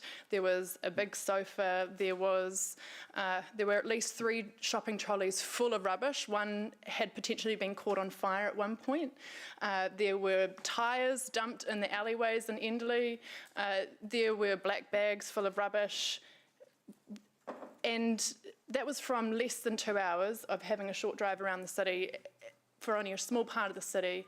And I think it just, for me, it showed there is a real issue with just the magnitude of this, but potentially it's a lot worse in some parts of the city than others. And people don't, I think people deserve to live in a neighbourhood that they can feel proud of and not live in a neighbourhood where they've got rubbish all around them. And a big part of this is identifying the illegal dumping sooner and pairing both enforcement and education with also finding those community-led opportunities where actually the community can hopefully take greater ownership of looking after parks and streets as well. And there's a real big environmental impact with this as well. Walking along the river path, the amount of rubbish down the sides of those slopes you can see that would eventually make its way into the river.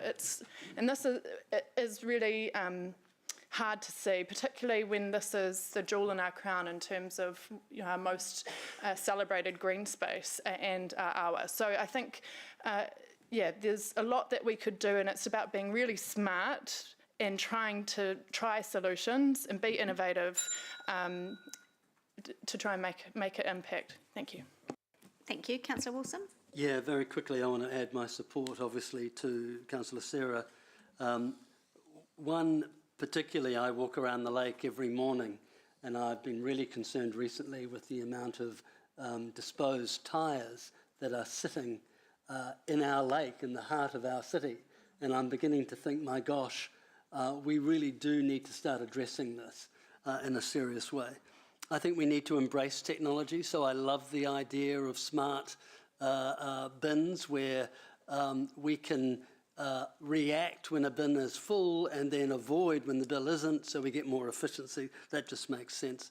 And I also agree that getting the community buy-in, and I also feel corporate buy-in, would be really important. There is a program in Canada where I know companies and communities sponsor certain parts of highways where they are the ones responsible for making sure that it's tidy and there's a high level of upkeep. So these types of things are absolutely essential, and we need to spend our resources on this type of initiative. So I look forward to the LTP debate. And clearly we're sending a message that we need to be focused on that. And I think we need to be stronger. We need to be much stronger on enforcement, that those who are caught doing illegal dumping are held to account, that they are exposed because otherwise we're somewhat condoning that behaviour. Now, some of you may not agree with that, but I really feel we've got to take a more consistent and proactive strategy in holding people to account who do participate in illegal dumping. Thank you. Mangai Hill. Councillor Sarah, for your leadership in this space. I think Kirikiriroa was once known as Fountain City. We certainly don't want it to be Rubbish City. We've got one of the most important attributes and assets flowing right through the centre of our beautiful town. Enforcement and stronger enforcement is required. I raised this point some years ago when the cost of the transfer station went up, and the issues associated with getting rid of your rubbish by way of cost became an issue. And the irony is I've been doing my rubbish cleanup job for 4 years now. I literally get on my boat and pick up a number of materials along and in the Waikato River. Lime scooters are pretty bad, trolleys are real bad. And so the issues around enforcement is key. Managing lime scooters is key. Location of cameras is key. There's a number of key hotspots within Kirikiriroa, and mainly the bridges.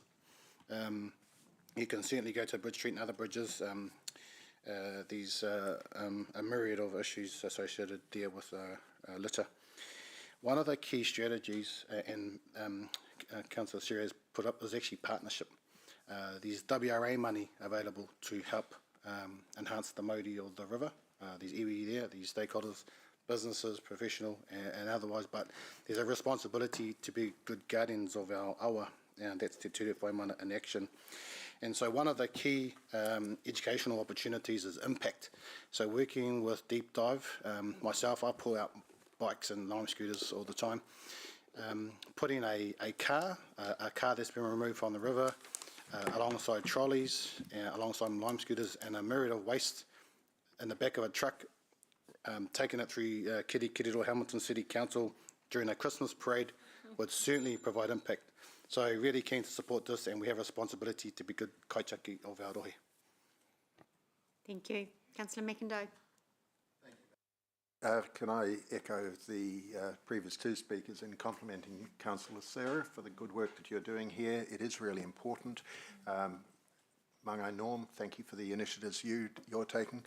Mayor Paula and I attended a session in Wellington during the local government conference where we saw the potential for smart technology in helping with waste management and a whole lot of other things, and it's absolutely the way to go, and I'm really excited by what is becoming available. I really endorse the comments that we do need to empower and encourage our communities to take part in these initiatives. There are actually many citizens in our country, in our city, who go around picking up rubbish all the time. That's fantastic, but of course we just need to be doing what we can to ensure that all have the opportunity to enjoy this beautiful city we live in. Some of you know, well, you probably all know that my wife and I recently had the opportunity to go to both Canada and the UK. And while they're both fabulous countries, and we spent quite a bit of time in both Vancouver and London, two cities I love, boy, they're filthy. You know, there are so many areas where rubbish is just all over the streets and spilling into the parks and all the rest of it. Let us never get into that position, but we do need to be proactive about it. I echo Councillor Ewan's comment that we do need to be pretty serious about enforcement and taking action against the offenders. It's only a small number who behave selfishly in this way. It's blatant laziness, but we all pay a price for it. And if we can all make a bit of an effort and encourage those in the community who are prepared to get out and do a lot of work, boy, we can continue to live in one of the most beautiful cities in the world. Thank you. Ms Southgate. Look at the page open. Thank you for the work done here. Norm took the words out of my mouth when he referred to Deep Dive, because there's a lot living, Deep Dive, what do they call themselves? Deep Dive? Deep Dive, just Deep Dive? I thought they had another word on it. But they do an amazing job of getting things out of the river. You'd be surprised what's in there: fridges, cars, trolleys, and a bunch of other things as well, some things that are very bad for the water quality. I think the success going forward is around understanding human behaviour and why they do what they do, the nature of objects dumped and where they're dumped and why they're dumped. Why are people doing that? Because I think if we feed into the why, we'll have better results. So I'm interested in that being picked up. Trolleys, of course, are a case in point. Tim has made a point about technology. Supermarkets, and they're big business. They are big business. Supermarkets have their access to technology to prevent trolleys leaving their site. They already have this. So where does the responsibility lie? And, you know, the ratepayers should not be picking up the cost of us retrieving trolleys from all over the place. And Norm should not be spending his weekend out on his boat pulling them off the riverbanks either, but I thank you for it, I really do. I want to speak strongly in support of the government's endeavours to review fees and fines around various things. It's a bit of a wet bus ticket on occasion, what people get for basically polluting and defacing the city with rubbish that they've dumped. There again, I think it should be a significant penalty. Understanding, of course, though, if you have a penalty, you have to enforce it. You have to be able to catch people in the act. The other comment I want to make is about private property in my last 10 seconds. I think we sometimes get wrongly blamed as a council for illegally dumped litter that actually isn't on public land. And so we need to make that distinction. We need to let the public know that we have to work in partnership with private property owners, because some of the places that offend members of the public are not on council land. And so unless we work together, we'll never make a difference. Sorry, I'm over time by about 15 seconds. Thank you, Madam Chair. Thank you. Councillor Thompson, right of reply. Thank you for the words of support. I did want to just say I totally agree with understanding the why as well, in terms of people illegally dumping, because I do think it will be a multifaceted approach that we need to take in terms of tackling the issue. And absolutely agree in terms of there being corporate responsibility. Look at the litter around the city. Where does it all come from? A ton of it comes from supermarkets, bottle stores, you know, these takeaway, you know, fast food outlets. And actually then the ratepayers, yes, it is people who buy that stuff throwing it out, but those places are profiting from having everything in disposable packaging, and they need to take responsibility for their products, which they know are being discarded all over the place and polluting our environment, including trolleys. And absolute, you know, we need to get to the point where actually supermarkets are stopping trolleys from being removed. If they are removed and put in the river, they pay for their removal.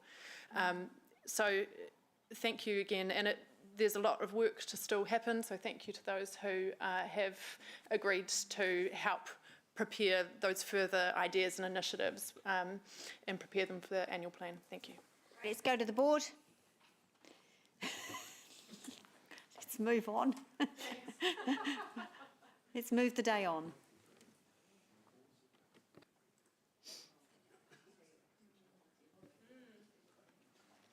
We're on the home stretch, Andrew.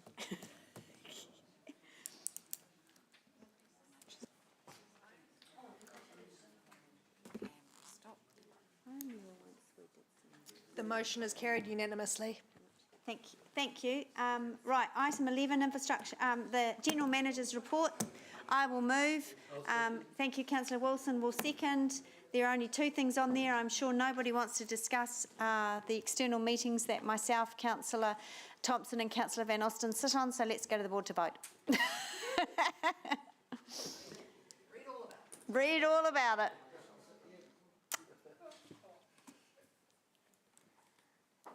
I'll move for exclusion. Thank you. Thank you. On the voices, all those in favour, we move into PX. Thank you. Those opposed, carried. Thank you. Right. I was going to say that we did an exercise once too. We asked the CE, wondering on the Richards Day, how much it costs for an hour for staff to be in the chamber, and it came up, it was either $2,000 or $3,000.